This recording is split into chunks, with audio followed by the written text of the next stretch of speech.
तो भाई चैप्टर हमारा chapter number 10 the human I and the colourful world. तो आइए इसको शुरू करते हैं। यहां पर सबसे पहला पैराग्राफ क्या कहता है, एक प्रकार से ये पूरा पैराग्राफ आपका इंट्रोडक्शन है कि भाई हम इस चैप्टर में क्या पढ़ेंगे, क्यों पढ़ेंगे, कैसे पढ़ेंगे, ये सारी चीजें। कहता है कि you have studied in the previous chapter about refraction of light bye lenses. आपने जो पिछला चैप्टर लाइट चैप्टर पढ़ा, वहां पर आपने पढ़ा कि जो लेंसेज होते हैं वो रिफ्रैक्शन करते हैं, कैसे करते हैं, वहां पर जो इमेजेस बने, इमेजेस का नेचर कैसा होता है, पोजीशन कैसा होता है, साइज कैसा बनता है, बड़ा छोटा बनता है, ये बहुत सारी चीजें आपने पढ़ी हैं। यहां पर आपसे एक सवाल पूछता है, how can these ideas help us in the study of the human आई। यानी कि जो हमें आइडिया पिछले चैप्टर में लगा है कि भाई देखो लेंसेज कितने प्रकार के होते हैं, लेंसेज जो होते हैं कैसा इमेज फॉर्मेशन करते हैं, उसमें फोकल लेंथ क्या होता है, और भी बहुत सारी चीजें आपने पढ़ी। तो भाई उन सभी आइडिया से हमें ह्यूमन आई के बारे में पढ़ने में कैसे मदद मिलती है, तो ये तो हम आगे देखेंगे। उसका कारण यहां पर यह है कि देखिए शॉर्ट में बताया गया है कि the human eye uses light and enables us to see objects around us, it has a lens in its structure. यानी कि देखिए लेंसेस के बारे में हमने पिछला चैप्टर पढ़ा, वहां पर हमने लेंसेस को अच्छी तरीके से स्टडी किया कि लेंसेस से कैसा इमेज बनता है, कैसा बनता है, उसका साइज या फिर उसका पोजीशन या फिर और नेचर, बहुत सारी चीजें पढ़ी। तो यहां पर जो हम लोग ह्यूमन आई के बारे में पढ़ेंगे ना, ह्यूमन आई में भी एक लेंस होता है, और यहां पर हमें वो नॉलेज हेल्प करेगा कि भाई ह्यूमन आई को भी हम अच्छी तरीके से समझें कि ह्यूमन आई कैसे काम करता है। कहता कि what is the function of the lens in a human I, how do the lenses used in spectacled correct defect of vision, let us consider this question in this chapter. यानी कि यहां पर हमें क्या समझना है कि ह्यूमन आई में विजन का काम कैसे होता है। जो हम दुनिया देख पाते हैं आंखों की मदद से, ये आंखों में ऐसा क्या प्रोसेस होता है कि हम विजुअली सभी चीजों को देखने पाते हैं। उसमें से एक पार्ट क्या है, एक पार्ट है लेंस ह्यूमन आई में, ठीक है। अब लेंसेस का फंक्शन, लेंस कैसे मदद करता है, ह्यूमन आई चीजों को देखता कैसे है, अगर हम किसी का आंख में कोई विजुअल डिफेक्ट आ जाता है उसको कैसे लेंस की मदद से ठीक किया जाता है, बहुत सारी चीजें हम यहां पर पढ़ने वाले हैं। और यहां पर वही नेक्स्ट पैराग्राफ में वही छोटी सी बात लिखी गई है कि हमने लाइट के कुछ फीचर्स के बारे में पिछला चैप्टर में पढ़ा था, और यहां भी कुछ वैसे ही फीचर्स की बात करेंगे जो कि हमारे नेचुरल नेचर में हमारे आसपास होता है। तो आइए शुरू करते हैं इस चैप्टर का पहला टॉपिक। पहला टॉपिक क्या है, द ह्यूमन आई। मतलब कि ह्यूमन आई को अच्छी तरीके से समझेंगे, उसके स्ट्रक्चर को समझेंगे, और साथ में उसके जो डिफरेंट पार्ट्स हैं उनके फंक्शन को, उनके वर्किंग को हम समझने की कोशिश करेंगे। यहां पर कहता है कि the human eye is one of the most valuable and sensitive sense organ. भाई देखो हमारे पास कुल मिलाकर 5 सेंस ऑर्गन है, उनमें से एक सेंस ऑर्गन हमारा कौन सा है, हमारा आई है, जिससे कि हम दुनिया को देख पाते हैं। और ये एक प्रकार से हमारे सारे सेंस ऑर्गन में से सबसे सॉफ्ट और सबसे डेलिकेट हम कह सकते हैं कि हमारा सेंस ऑर्गन है। कहता है कि it enables us to see the wonderful world and the colours around us. आंखों की मदद से हम पूरी दुनिया देख पाते हैं, दुनिया में जो रंग हैं, दुनिया में जो चीजें हैं, सभी को हम विजुअली देख पाते हैं आंखों की मदद से। अगर हम आंखों को बंद कर देते हैं तो हम चीजों को थोड़ा मोड़ा छू कर या फिर सूंघ कर टेस्ट करके पता तो लगा सकते हैं कि हमारे आसपास क्या है। लेकिन जो एक प्रकार से हमको पावर अपना आंख देता है, जो विजुअली हमको जो पावर मिलता है कि दुनिया में दूर से ही हम किसी चीज को पहचान सकते हैं, अंदाजा लगा सकते हैं, तो ये चीज हमारे आंखों की वजह से ही पॉसिबल है। कहता है कि thus of all the sense organs the human eye is the most significant one as it enables us to see the beautiful colourful world around us. तो कहता है कि जितने भी सेंस ऑर्गन है हमारे पास, उनमें से सबसे इंपॉर्टेंट हमारे लिए क्या है और मोस्ट वैल्यूएबल कौन सा है, वो है हमारा ह्यूमन आई। क्योंकि ये पूरी दुनिया को देखने में हमें मदद करता है, इसी की वजह से हम पूरी दुनिया देख पाते हैं। अब यहां पर कहता है कि the human eye is like a camera. जो ह्यूमन आई है वो एक कैमरे के जैसा है। अब रियलिटी में यह बात है कि जो कैमरा है ना, वो ह्यूमन आई से इंस्पायर होके या फिर इस प्रकार के विजुअल चीजों से इंस्पायर होके बना है, समझ गए। तो यहां पर आई कैसे काम करता है, इसके डिफरेंट पार्ट्स, इसके डिफरेंट फंक्शन, ये सारी चीजों को यहां पर आपको समझना है। यहां से इंपॉर्टेंट क्वेश्चंस बनते हैं, वो आपको ध्यान में रखना है। सबसे पहले तो ये जो डायग्राम आपके एनसीईआरटी में दिया गया है, इसको ध्यान दे लीजिए, इसको एक दो बार पॉज करके वीडियो देख लीजिए, अपनी किताब में पढ़ लीजिए कि कहां पे कौन सा पार्ट है, उसका क्या नाम है, इसका स्ट्रक्चर भी आप जरा सा ध्यान दे लीजिए, ठीक है। अब इसके बाद आगे बढ़े तो बारी बारी से सभी डिफरेंट पार्ट्स को हम देखते हैं, समझते हैं। कहता है कि it's lens system forms an image on light sensitive screen called the retina. ठीक है, हमने पिछले चैप्टर में देखा था कि हम लोग क्या करते थे, लेंस के जरिए लाइट पास करवाते थे और उसका जो इमेज बनता था वो स्क्रीन पर हम लोग इमेज बनाते थे। पिछला चैप्टर लाइट चैप्टर में ऐसा होता था। तो यहां पर भी वही सिस्टम फॉलो होता है। हमारे आंखों में जो लेंस है ना, वो लेंस क्या करता है, हमारे आंखों के एक स्क्रीन पर इमेज फॉर्मेशन करता है। ये यहां पर लेंस हो गया हमारा, ये लेंस है और यहां पर वो स्क्रीन है जिसके ऊपर हमारे आंखों में इमेज फॉर्मेशन होता है। अब यहां पर ये जो स्क्रीन है, यहां पर आपको लाइट सेंसिटिव सेल्स होते हैं। जब इनके ऊपर रोशनी पड़ती है तो ये सेंसिटिव हो जाते हैं, एक्टिव हो जाते हैं और यहां पे इलेक्ट्रिकल सिग्नल जनरेट करते हैं और ये हमारे ब्रेन तक पहुंचता है और फिर ब्रेन प्रोसेस करता है कि सामने क्या है और हमें दुनिया दिखती है। समझ गए? तो कहता है कि light enters the I through a thin membrane called the cornea. अब यहां पर देखिए हमारे आंखों का स्ट्रक्चर को पढ़ना हम शुरू करते हैं। सबसे पहला और सबसे बाहरी लेयर हमारे आंखों का कौन सा है? यह है कॉर्निया। हमारे आंखों का जो आउटर लेयर होता है वो कॉर्निया होता है। तो आइए इसको जरा सा हम लोग क्या करते हैं, इमेज से समझते हैं।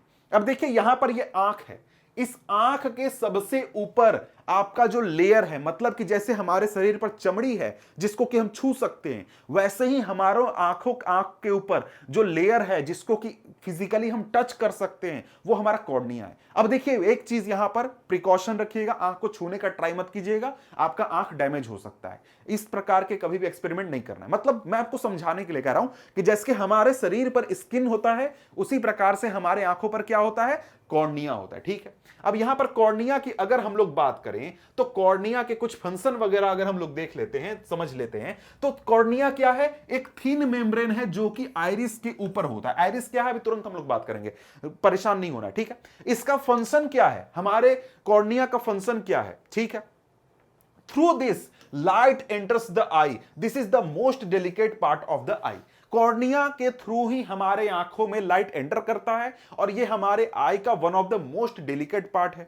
इसका फंक्शन क्या है या फिर इसका वर्क क्या है? ये हमारे आंखों को एक्सटर्नल एलिमेंट से प्रोटेक्ट करता है, एक्सटर्नल इंजुरी से प्रोटेक्ट करता है, हमारे आंखों को स्मूथनेस प्रोवाइड करता है और साथ में यहां पर जो आई में लाइट्स पहुंचते हैं, आंखों में जो लाइट पहुंचते हैं, उसमें से ज्यादातर जो रिफ्रैक्शन का काम होता है वो ये कॉर्निया ही करता है। समझ गए? तो यही चीज यहां पर अगर देखें तो यहां पर कहता है कि it forms the transparent bulge on the front surface of the eye ball. यहां पर देखिए हमारा आई बॉल है, ये पूरा क्या है, आई बॉल है। आई को आई बॉल यहां पर कहा जाता है। ठीक है, तो इसमें यहां पर आपको एक बल्ज दिख रहा है, जैसे ये यहां से ऐसे आ रहा है लेकिन उसके बाद यहां आपको एक बल्ज जैसा दिख रहा है, तो ये बल्ज क्या है, हमारा कॉर्निया ही है, ये बल्ज का फॉर्मेशन करता है। ठीक है, कहता है आगे The eyeball is approximately spherical in shape with diameter of about 2.3 centimetre.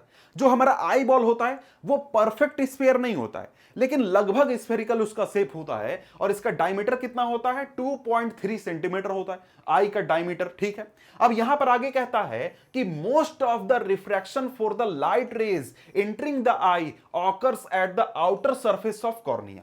यानी कि जब लाइट हमारे आंखों में एंटर करता है तो आंखों में लाइट का जो रिफ्रैक्शन होता है, ज्यादातर रिफ्रैक्शन ये कॉर्निया ही कर देता है, कॉर्निया के आउटर सरफेस पर ही रिफ्रैक्शन हो जाता है। समझ गए? इसके बाद कहता है कि the crystalline lens merely provides the finer adjustment of focal length required to focus objects at different distances on the retina. अब यहां पर हमारा जो लेंस है उसका क्या फंक्शन है, जो कि लेंस जो कि एक प्रकार से एडजस्टमेंट का काम करता है, उसका क्या फंक्शन है? इसका फंक्शन है कि यहां पर जो लाइट एंटर किया, कॉर्निया से रिफ्लेक्ट होकर आया, रिफ्रैक्ट होकर आया, उसको बस ये एडजस्ट कर देगा कि हमारा इमेज कहां बने, हमारा इमेज बने हमारे रेटिना पर। अब यहां पर पिछले चैप्टर में हमने फोकल लेंथ का कंसेप्ट पढ़ा था, रेडियस ऑफ कर्वेचर का कंसेप्ट पढ़ा था। वहां पर हमने पढ़ा था कि अगर लेंस हमारा थिन होगा तो क्या होगा, यहां पर इमेज जो है वो दूर बनेगा। लेंस अगर इस प्रकार से मोटा होगा तो क्या होगा, यहां पर हमारा जो इमेज है वो नजदीक बनेगा। तो यहां पर हमारा आई जो होता है, आई में जो लेंस होता है ये एक प्रकार का क्रिस्टलाइन लेंस होता है और इसमें पावर होती है कि ये एडजस्ट कर सकता है, मतलब कि अपना फोकल लेंथ एडजस्ट कर सकता है, अपना रेडियस ऑफ कर्वेचर एडजस्ट कर सकता है। और ये रेडियस ऑफ कर्वेचर कम ज्यादा करके क्या अचीव करना चाहता है, रेडियस ऑफ कर्वेचर कम ज्यादा करके ये इमेज को रेटिना पर बनाना चाहता है। मतलब कि इमेज आप कितना भी दूर रखिए या फिर कितना भी नजदीक रखिए, ये इमेज कहां फॉर्मेशन करेगा, हमारे रेटिना पर करेगा। अब ये कैसे होता है आइए इसको अच्छे से समझाऊंगा मैं, उसके लिए आपको परेशान नहीं होना है। आगे कहता है कि we find a structure called iris behind the cornea. अब यहां पर आइरिस की बात हो रही है कि हम लोगों के कॉर्निया के पीछे क्या होता है, आइरिस होता है। अब ये आइरिस क्या है भाई, तो आइरिस यहां पर सिंपली ये जो आप ब्लू कलर का स्ट्रक्चर देख रहे हैं, ये ब्लू ब्लू जो आई होता है, आई का पार्ट जिसमें कि आपको बीच में सेंटर में काला धब्बा एक दिखता है, उसके चारों तरफ जो ये कलरफुल आपको स्ट्रक्चर दिखता है, ये हमारा आइरिस होता है। जैसे यहां पर अगर आप देखें तो सबसे बाहर क्या हो गया, आपका कॉर्निया हो गया। कॉर्निया के बाद बीच में एक थोड़ा सा खाली स्पेस होता है, यहां पर एक्वस ह्यूमर भरा हुआ होता है, ये क्या होता है अभी मैं बताऊंगा। उसके बाद यहां पर क्या आता है, आइरिस आता है। ठीक है, आइरिस। अब ये आइरिस कैसे क्या काम करता है, क्या इसका फंक्शन है, ये हम यहां पर देखेंगे। लेकिन यहां पर देखिए, ये जो आप आंख दे रहे हैं, इसमें जो ये वाला हिस्सा है, ये वाला, ये क्या है, हमारा आइरिस है। ठीक है, अब यहां पर आइरिस की बात करें तो आइरिस के बारे में कहता है कि it is located behind the cornea, cornea के पीछे होता है। यहां पर देख सकते हैं कॉर्निया हमारे आई का सबसे आउटर लेयर हो गया, उसके बाद यहां पर क्या होगा, आइरिस होगा। ठीक है, कहता है कि it is a dark muscular diaphragm that controls the size of pupil. Iris का फंक्शन ये होता है कि ये एक डार्क मस्कुलर डायफ्राम होता है और ये प्यूपिल के साइज को कंट्रोल करता है। अब ये प्यूपिल क्या चीज है भाई, तो यहां पर देखिए आंख के बीच में ये काले कलर का जो स्ट्रक्चर आपको दिख रहा है, ये हमारा प्यूपिल है। ये है क्या, कुछ नहीं है, ये होल है जिससे लाइट हमारे आई के अंदर में एंटर करता है। तो लाइट कितना एंटर करेगा, इस चीज को कैसे आई मैनेज करता है, प्यूपिल के साइज को कम ज्यादा करके। जैसे कि अगर आप यहां पर देखें तो ये आपको क्या हो रहा है, प्यूपिल का साइज कम ज्यादा हो रहा है। कैसे हो रहा है, क्योंकि यहां पर जो आइरिस है हमारा चारों तरफ, ये आइरिस जो कि एक मस्कुलर डायफ्राम है, ये प्यूपिल के साइज को कम ज्यादा करता है जितना लाइट हमारे आई में जरूरत है उसके हिसाब से। समझ गए, तो यहां पर आइरिस क्या है भाई, आइरिस एक प्रकार का मस्कुलर डायफ्राम है जो कि प्यूपिल के साइज को कंट्रोल करता है, और आइरिस हमारे आई का कलर्ड पार्ट होता है, और यहां पर जो मसल्स होते हैं आइरिस के, वो प्यूपिल के साइज को कंट्रोल करते हैं, जिसके थ्रू हमारा आई में लाइट एंटर करता है। ठीक है, कॉर्निया हो गया, आइरिस हो गया। अब इसके बाद आगे बढ़ें तो आगे हमारे सामने क्या कहता है, आगे कहता है कि the pupil regulates and controls the amount of light entering the I.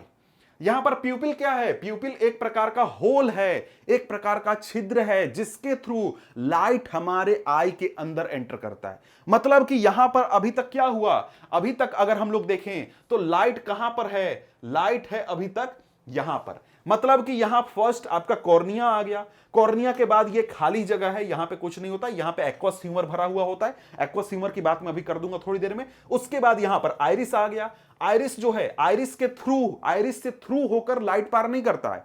Iris जो है वो एक प्रकार से ओपेक सब्सटेंस होता है, ओपेक होता है, उसके थ्रू लाइट पार नहीं करता है। लाइट एंटर करता है किसके थ्रू, यहां पर बीच में जो प्यूपिल है उसके थ्रू। प्यूपिल तक लाइट आया। प्यूपिल एक प्रकार से ऐसा छिद्र है जिसका साइज कम ज्यादा किया जा सकता है जितनी लाइट आंख के अंदर जरूरत है उसके हिसाब से।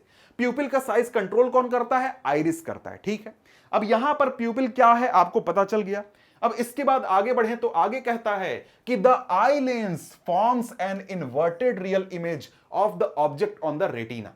अब यहां पर हम लोग बात कर लेते हैं आई लेंस के बारे में। ठीक है, आई लेंस के बारे में बात करते हैं, लेकिन और भी जो पार्ट्स हैं जो कि अभी तक यहां पर आपके किताब में नहीं लिखे गए हैं उनके बारे में डिटेल, उनको भी यहां पर मैं आपको बता देता हूं, ताकि अगर किसी स्पेसिफिक पार्ट का फंक्शन पूछे, वर्किंग पूछे, तो आपको दिक्कत ना हो, सारा आपका क्लियर हो जाएगा। ठीक है, तो कॉर्निया के बारे में समझ गए, आइरिस के बारे में समझ गए। अब इसके बाद हमारे सामने क्या आ गया, प्यूपिल आ गया। प्यूपिल के बारे में भी मैं शॉर्ट में बता चुका हूं।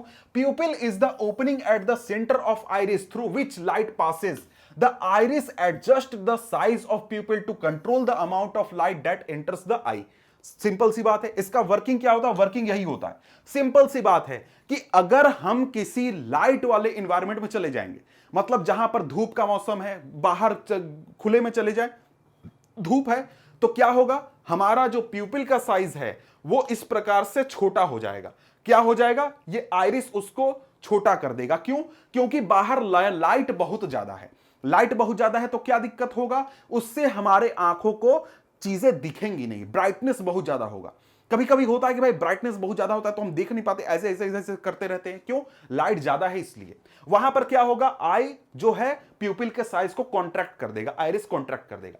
लेकिन अगर हम किसी डिम इलाके में चले जाएं, जैसे ऐसे कमरे में चले जाएं जहां पर अंधेरा है, या फिर रात के समय में अगर हम बाहर निकले तो बाहर बहुत अंधेरा है, चीजों को साफ साफ देखने के लिए हमें ज्यादा लाइट की जरूरत है, तो यहां पर हमारा जो आइरिस है वो क्या कर देगा? प्यूपिल के साइज को बड़ा कर देगा।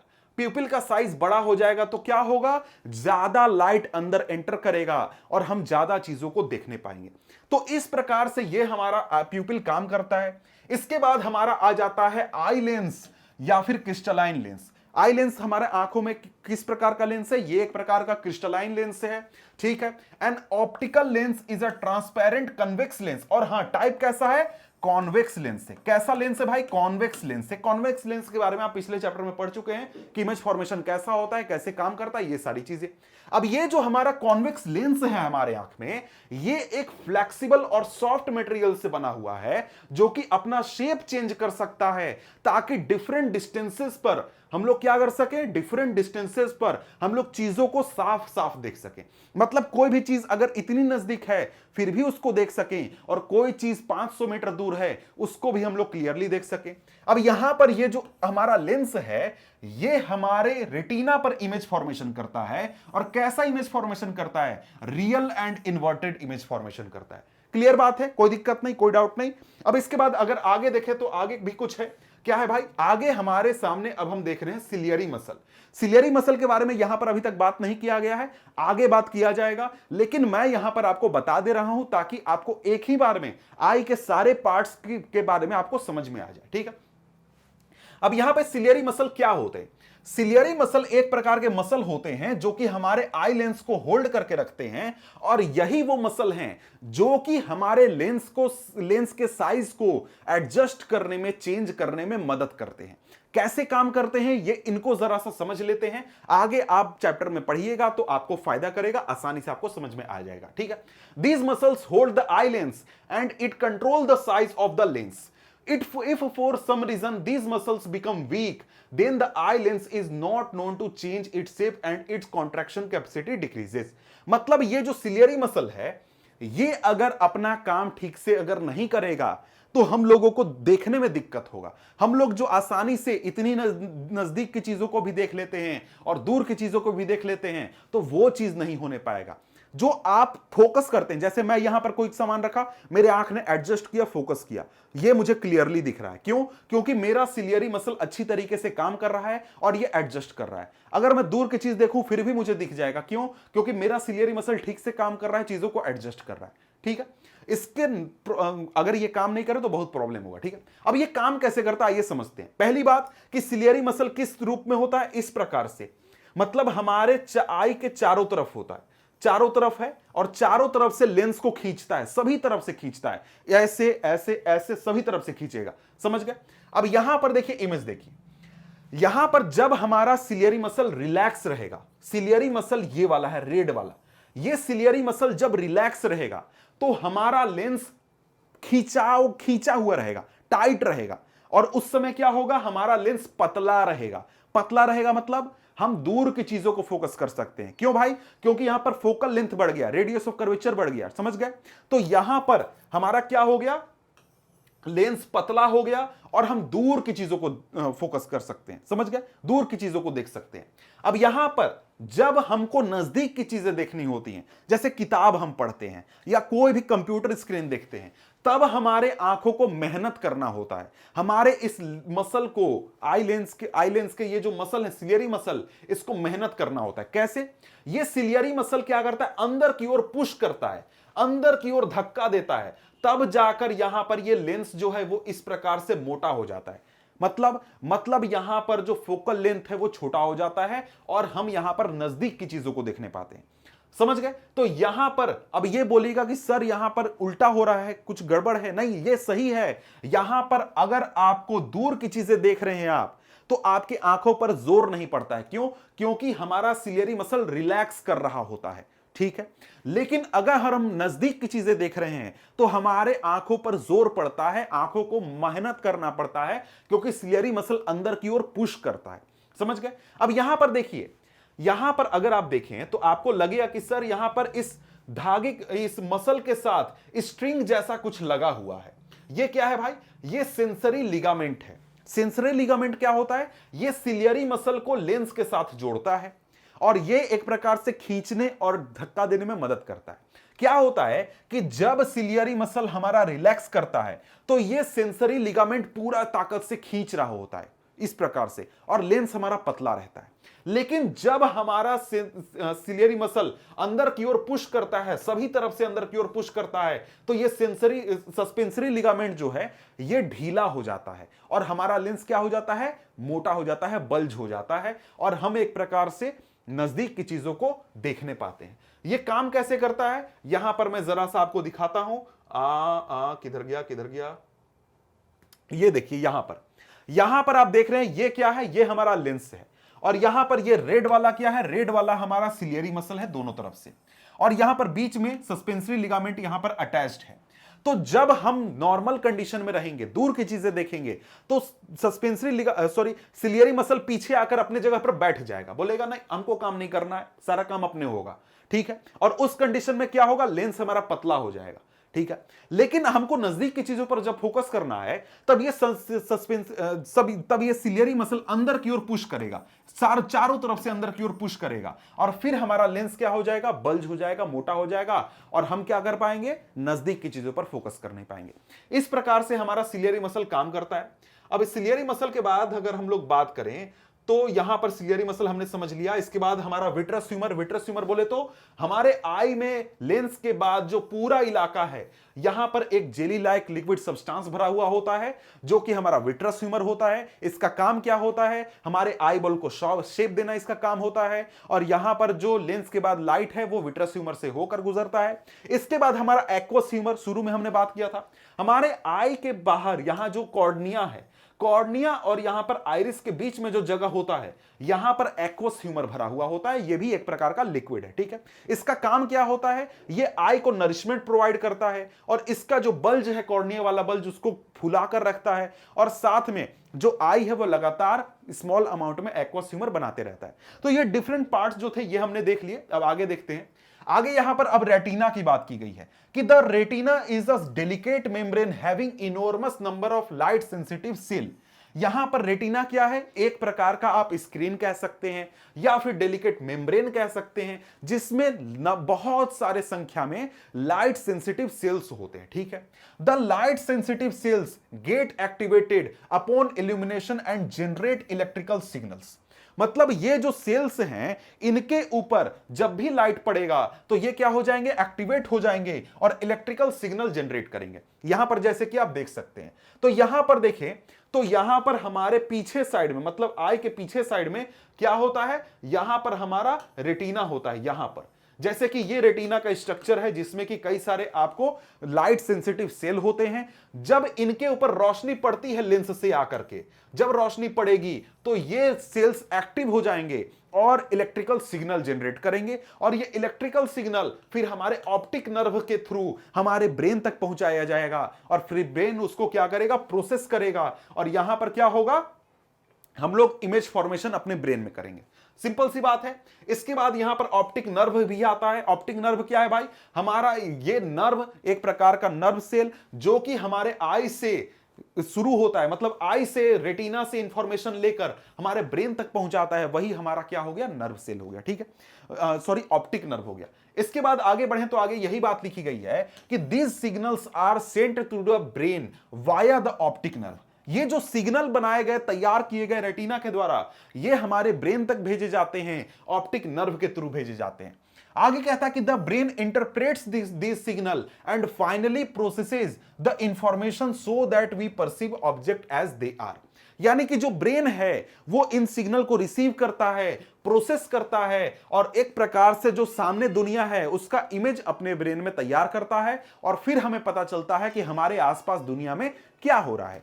ठीक है, तो ये हमारे आई का स्ट्रक्चर समझ लिया हमने और साथ में जो डिफरेंट पार्ट्स थे उनके वर्किंग को देख लिया और साथ में उनका जो एक प्रकार से फंक्शन है वो सारी चीजें हमने समझ ली। अब इसके बाद हम लोग आगे बढ़ते हैं, हमारे चैप्टर का अगला टॉपिक आता है, वो है पावर ऑफ एकोमोडेशन। यहां पर अब हम लोग पावर ऑफ एकोमोडेशन की बात करने वाले हैं। तो ये पावर ऑफ एकोमोडेशन होता क्या है, हम यहां पर पढ़ेंगे किस चीज के बारे में। तो यहां पर देखिए, हमने अभी तुरंत पढ़ा था कि हमारा जो लेंस होता है उसमें यह कैपेबिलिटी होती है कि वो अपना फोकल लेंथ चेंज कर सकता है और फोकल लेंथ चेंज करके वो दूर की चीजों पर भी फोकस कर सकता है और साथ में नजदीक की चीजों पर भी फोकस कर सकता है। तो यही जो एबिलिटी है आई लेंस का कि वो आसानी से अपने फोकल लेंथ को एडजस्ट कर सके और यहां पर नजदीक और दूर की चीजों पर फोकस कर सके, यही चीज है हमारा पावर ऑफ एकोमोडेशन। समझ गए? तो यहां पर आइए पढ़ते हैं क्या कहता है। कहता है कि the eye lens is composed of a fibrous jelly like material, its curvature can be modified to some extent by the ciliary muscles. कहता है कि जो हमारा आई है वो क्या है, फाइब्रस जेली लाइक मटेरियल से बना हुआ है और ये फ्लेक्सिबल होता है। इस यहां पे क्या होता है कि जो इसका कर्वेचर है उसको कुछ हद तक मॉडिफाई किया जा सकता है सिलियरी मसल्स की मदद से। यानी जो उसका कर्वेचर है, यानी जो ये इस प्रकार का शेप है, इसको कम या ज्यादा किया जा सकता है सिलियरी मसल की मदद से। कैसे होता है हम शॉर्ट में समझ चुके हैं, इसको हम लोग फिर से समझेंगे। ठीक है, कहता है कि the change in the curvature of the eye lens can दस चेंज इट्स फोकल लेंथ। यानी कि जब हमारे आई लेंस के कर्वेचर में चेंज होगा तो हमारे आई लेंस का फोकल लेंथ भी चेंज हो जाएगा और हमारा जो एक प्रकार से फोकस है वो भी चेंज हो जाएगा। समझ गए? कहता है कि when the muscles are relaxed the lens become thin। यानी कि जब हमारे सिलियरी मसल रिलैक्स्ड होते हैं तो लेंस क्या हो जाता है, पतला हो जाता है। लेंस इस प्रकार से पतला हो जाएगा और हम क्या कर पाएंगे, दूर की चीजों पर फोकस करने पाएंगे। समझ गए? तो यहां पर क्या होगा, पहली बात क्या होगी, पहली बात कि जब हमारा मसल रिलैक्स होगा तब हमारा लेंस क्या हो जाएगा, थिन हो जाएगा, पतला हो जाएगा। दस it's focal length increases. Lens पतला हो गया मतलब उसका फोकल लेंथ बढ़ गया, वो दूर की चीजों पर फोकस कर सकता है।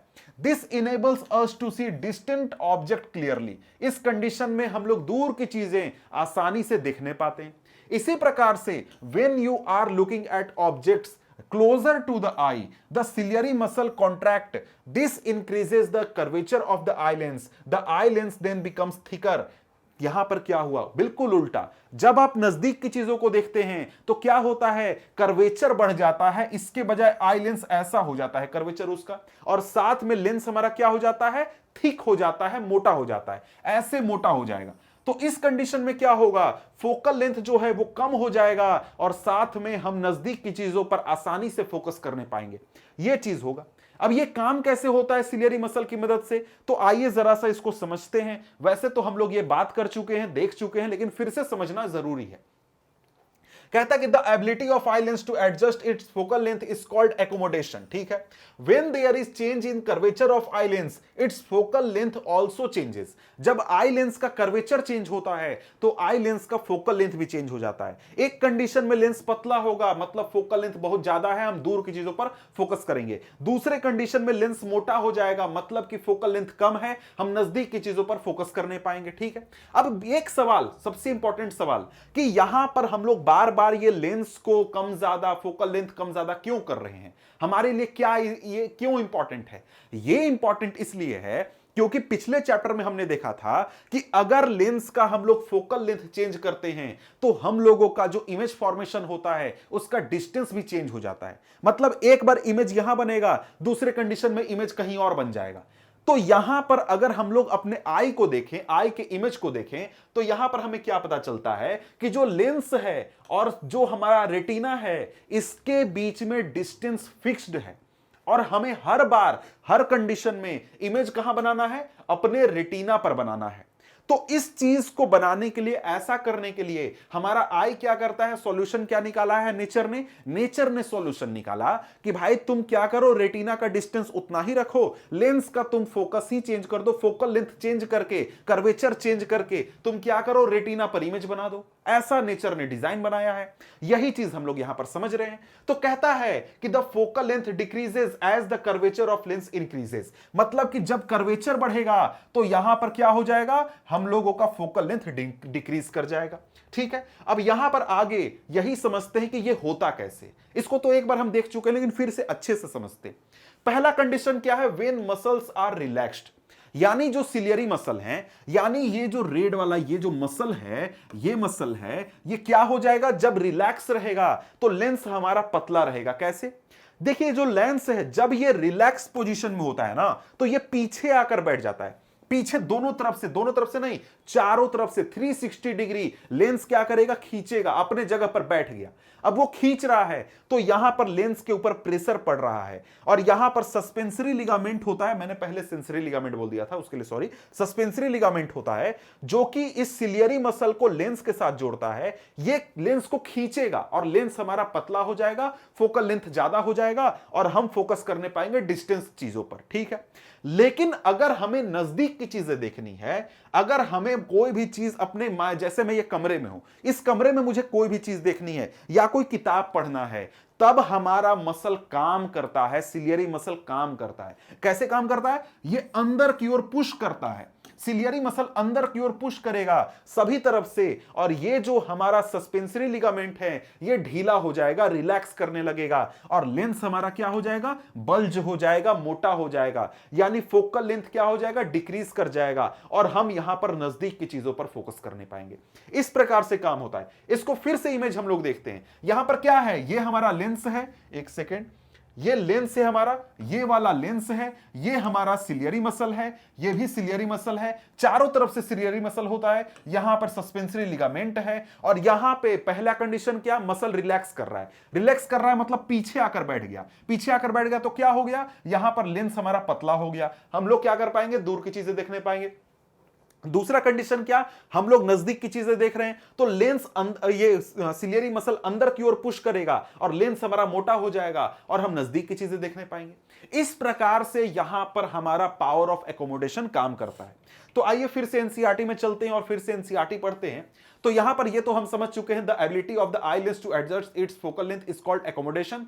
However the focal length of the eye lens can not be decreased below a certain limit.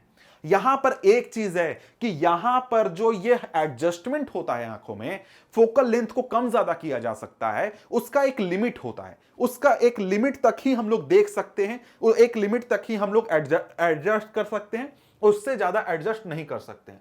कहता है कि try to read a printed page by holding is close to the your eyes.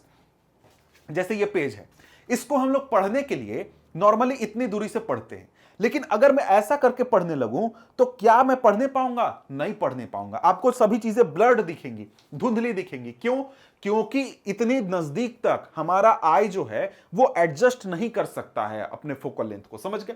कहता है कि you may see the image being blurred और feel strain in the eye, यानी कि अगर आप चीजों को नजदीक लाकर देखने की कोशिश करें, या तो आपको यह चीज धुंधला दिखेगा, या फिर आपको अगर प्रेशर डालते हैं तो आपको आंखों में दर्द होगा। ऐसा नहीं करना चाहिए। इसीलिए आपको एडवाइस किया जाता है कि आप लोग कोई भी चीज जो है वो 25 सेंटीमीटर की दूरी पर से देखिए, उससे दूर रख के ही देखिए। आप इतना नजदीक करके कोई भी चीज ना पढ़िए, ना मोबाइल चलाइए, ना ही कभी किताब पढ़िए। कारण क्या है, कारण है कि कोई भी चीज अगर आपको कंफर्टेबली देखनी है, आसानी से बिना आंखों को तकलीफ दिए, बिना दर्द दिए आपको देखना है, तो आपको 25 सेंटीमीटर से दूरी पर ही देखना होगा।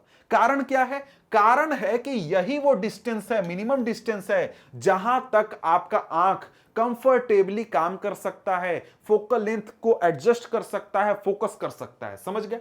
तो यहां पर ये जो हमारा 25 सेंटीमीटर है, ये हमारा कहलाता है least distance of distinct vision, यानी कि अच्छी तरीके से क्लियर इमेज बिना आंखों पर स्ट्रेन डाले अगर हमें बनाना है, हमें आंखों से देखना है क्लियरली, बिना आंखों को तकलीफ पहुंचाए, तो हमें हमें चीजें कितनी दूरी पर देखनी होंगी? 25 सेंटीमीटर।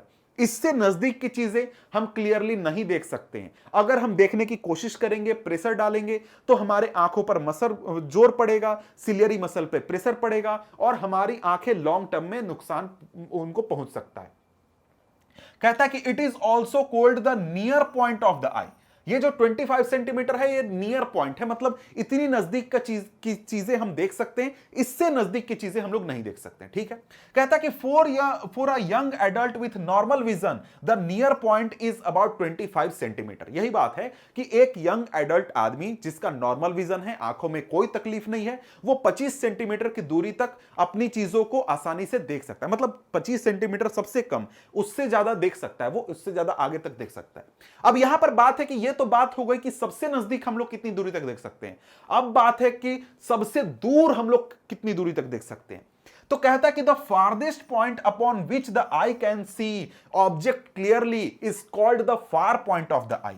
मतलब कि जो सबसे दूरी का डिस्टेंस है, जहां पर हमारा आंख क्लियरली देख सकता है, उसको हम क्या कहते हैं? फार पॉइंट ऑफ द आई कहते हैं। और ये फार पॉइंट कितना है? ये है इंफिनिटी। मतलब कि हम लोग इनफाइनाइट डिस्टेंस पर क्लियरली देख सकते हैं। हां, ये बात है कि आपको चीजें छोटी दिखेंगी, लेकिन वो क्लियरली आपका इमेज बनेगा, उसमें कोई दिक्कत नहीं होगा। समझ गए? अब यहां पर कहता है कि you may note here a normal eye can see objects clearly that are between 25 centimetre and infinity. मतलब कि अगर आपको चीजें क्लियरली देखनी है, साफ साफ देखना है, तो आपके आई का विजन रेंज कितना है? मिनिमम 25 सेंटीमीटर और मैक्सिमम कितना है? इंफिनिटी। ठीक है, अब यहां पर एक दूसरी चीज के बारे में बात किया गया है कि sometimes the crystalline lens of people at old age becomes milky and cloudy. कई बार लोग जब बूढ़े होते हैं या फिर उनका एज जब ज्यादा होने लगता है, तो लोगों के आंख जो होते हैं, उनके जो लेंस होते हैं, क्रिस्टलाइन लेंस होता है, ये मिल्की हो जाता है और क्लाउडी हो जाता है। यानी इनको अगर आप देखेंगे तो आपको दूधिया कलर का ये आपको लेंस दिखने लगेगा। अब इसको मैं जरा सा दिखाता हूं। यहां पर देखिए एक आदमी है जिसका ये आंख नॉर्मल है, लेकिन ये दूसरे आंख में जो स्ट्रक्चर देख रहे हैं ये मिल्की हो चुका है और ये क्लाउडी हो चुका है। तो कहां प्रॉब्लम है भाई? लेंस में प्रॉब्लम है। ठीक है, अब ये लेंस में प्रॉब्लम क्यों है? क्योंकि यहां पर उसको एक बीमारी हो चुकी है या फिर एक कंडीशन हो चुका है जिसको कि हम लोग कहते हैं कैटरैक्ट। अब ये कैटरैक्ट में क्या होता है? जो आई का लेंस होता है, क्रिस्टलाइन लेंस, ये मिल्की हो जाता है या फिर क्लाउडी हो जाता है और इसकी वजह से पार्शियल या फिर कंप्लीट लॉस ऑफ विजन होता है। मतलब चीजें लोगों, जिस व्यक्ति को ये कैटरैक्ट होगा उसको चीजें धुंधली दिखेंगी या फिर पूरा इमेज ब्लड दिखेगा, कुछ भी नहीं दिखेगा। तो यहां पर ये जो प्रॉब्लम है इसको रिस्टोर किया जा सकता है, सुधारा जा सकता है, ठीक किया जा सकता है और इसके लिए होता है कैटरैक्ट सर्जरी। यहां पर कई लोगों को होता है, आजकल तो ये बहुत ही कॉमन चीज हो चुकी है, बहुत नॉर्मली हो जाती है, उसमें ज्यादा कोई टफ चीज नहीं है। तो कैटरैक्ट सर्जरी के जरिए जो इस प्रकार का विजन से जुड़ा हुआ प्रॉब्लम है, कैटरैक्ट का प्रॉब्लम है, इसको दूर किया जा सकता है, इसको ठीक किया जा सकता है। इसमें होता क्या है? इसमें होता यही है कि जो आपका लेंस है, इस लेंस को हटाया जाएगा और इसकी जगह पर एक नया लेंस आपकी आंखों में लगा दिया जाएगा और इस प्रकार से आपका विजन जो है वो नॉर्मल हो जाएगा। अब यहां पर हमारे सामने आ जाता है अगला topic number 10.2, defects of vision and their correction. यानी कि आंखों के विजन में जो डिफेक्ट्स होते हैं, प्रॉब्लम आते हैं, वो कौन कौन से हैं और उनको ठीक कैसे किया जा सकता है, ये यहां पर हम लोग फोकस करेंगे। कहता है कि समटाइम्स द आई में gradually lose its power of accommodation. कई बार क्या होता है, जो हमारे आंख होते हैं उनमें जो पावर ऑफ एकोमोडेशन है वो एक प्रकार से खत्म हो जाता है। आई चीजों पर एडजस्ट नहीं करने पाता, या तो दूर की चीजें क्लियरली नहीं देखने पाता या फिर नजदीक की चीजें क्लियरली नहीं देखने पाता। ये प्रॉब्लम होता है और काफी नॉर्मल है। आप अगर आपके आसपास कोई अगर चश्मा पहनता है तो उसको आप यही समझिए कि उसको क्या है, यही प्रॉब्लम है, विजन डिफेक्ट है, यानी कि उसका जो पावर ऑफ एकोमोडेशन है वो एक प्रकार से कमजोर हो चुका है। समझ गए? तो कहता कि in such conditions the person can not see the object distinctly and comfortably. यानी कि अगर किसी को ऐसा प्रॉब्लम होगा तो वो चीजों को क्लियरली और साफ नहीं देखने पाएगा। या तो वो नजदीक की चीजों को साफ नहीं देखने पाएगा, या तो दूर की चीजों को साफ नहीं देखने पाएगा, या तो कुछ भी उसको साफ नहीं दिखेगा। ठीक है, तो यहां पर कहता है कि the vision become blurred due to the refractive defect of the eye. यानी कि आंखों में रिफ्रैक्टिव डिफेक्ट हो जाता है, रिफ्रैक्शन सही से नहीं होता है। तो यहां पर अगर हम लोग बात करें तो यहां पर हम लोग 3 कॉमन रिफ्रैक्टिव डिफेक्ट की बात करने वाले हैं जो कि नॉर्मली लोगों में होती हैं। इसके अलावा और भी प्रकार के डिफेक्ट हो सकते हैं, लेकिन उनकी बात हम यहां पर नहीं कर रहे हैं। तो यहां पर 3 प्रकार के जो डिफेक्ट हैं उनमें पहला है हमारा मायोपिया, जिसको कि नियर साइटेडनेस कहते हैं। दूसरा है हाइपरमेट्रोपिया, जिसको कि फार साइटेडनेस कहते हैं। और तीसरा है प्रेसबायोपिया। अब यहां पर इन तीनों में क्या प्रॉब्लम होता है, इनको ठीक कैसे किया जा सकता है, ये आइए जरा सा पढ़ते हैं, समझते हैं। तो यहां पर सबसे पहले हमारे सामने क्या आ गया, सबसे पहले आ गया मायोपिया। मायोपिया को एक और टर्म से कहा जाता है, यह होता है नियर साइटेडनेस।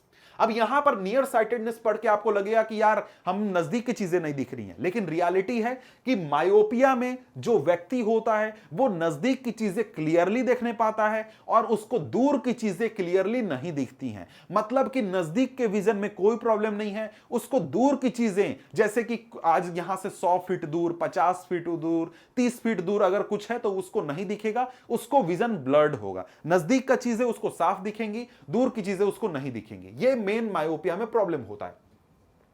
कहता है कि a person with myopia can see nearby objects clearly but can not C distant object distinctly. यानी कि नजदीक की चीजें वो साफ सुथरा क्लियर देखने पाता है, लेकिन वो दूर की चीजें नहीं देखने पाता है क्लियरली। तो इसके बाद कहता है कि a person with this defect has the far point nearer than infinity. मतलब कि अगर किसी व्यक्ति को यह प्रॉब्लम है तो उस व्यक्ति का फार पॉइंट क्या हो चुका है, इंफिनिटी नहीं है बल्कि नजदीक आ चुका है। इसका क्या मतलब हुआ, इसका मतलब यहां पर यह हुआ कि देखिए यहां पर जिस व्यक्ति को मायोपिया होगा, मायोपिया जिस व्यक्ति को होगा उसको नॉर्मली क्या होना चाहिए, नॉर्मली होना चाहिए कि इंफिनिटी से जो लाइट रेज आए, ये लाइट रेज इमेज फॉर्मेशन कहां पर करें, रेटिना पर करें, रेटिना पर करें, ये नॉर्मली होना चाहिए। लेकिन इस व्यक्ति के आंखों के लेंस में जो एडजस्टिंग पावर है वो कुछ गड़बड़ हो चुका है, वो सही नहीं है। तो इसकी आंखों में होता क्या है, इसकी आंखों में होता है कि अगर इंफिनिटी से लाइट रेज आती हैं तो ये लाइट रेज जो हैं, जो हमारा लेंस है वो उसको एडजस्ट नहीं करने पाता है और ये लेंस इमेज फॉर्मेशन रेटिना से पहले ही कर देता है। रेटिना पर जो लाइट रेस पड़ता है वहां पर ब्लड इमेज बनता है और हमें चीजें धुंधली दिखती हैं। तो यहां पर ये प्रॉब्लम है। मतलब क्या हुआ, मतलब कि होना चाहिए क्या, इंफिनिटी से लाइट रेस आए तो ये कहां बने, इमेज, इमेज बने रेटिना के ऊपर, लेकिन बन कहां रही है, रेटिना से पहले बन रही है। और अगर हमें यहां पर इमेज रेटिना पर बनाना है तो इंफिनिटी पर हम लोग नहीं बना सकते हैं बल्कि कुछ मीटर डिस्टेंस पर। जैसे कि अगर कोई व्यक्ति कोई चीज 10 मीटर होगा डिस्टेंस तो 10 मीटर पर वो क्लियरली देखने पाएगा। मतलब क्या, मतलब उसका फार पॉइंट था इंफिनिटी आंख का, लेकिन अब वो फार पॉइंट कितना हो चुका है, 10 मीटर हो चुका है। या फिर कुछ लोगों को 5 मीटर का भी हो सकता है कि भाई 5 मीटर तक उसको साफ दिख रहा है, 5 मीटर के बाद उसको नहीं दिख रहा है। तो इसका मतलब क्या हुआ, मतलब कि उसका फार पॉइंट जो इंफिनिटी होना चाहिए वो अब यहां पर 5 मीटर है। इसका मतलब क्या, मतलब कि 5 मीटर के डिस्टेंस तक, यानी आंख से लेके 5 मीटर के डिस्टेंस तक अगर ऑब्जेक्ट रहेगा तो उसका इमेज कहां बनेगा, रेटिना पर बनेगा। लेकिन 5 मीटर के बाद अगर हम कोई ऑब्जेक्ट रखते हैं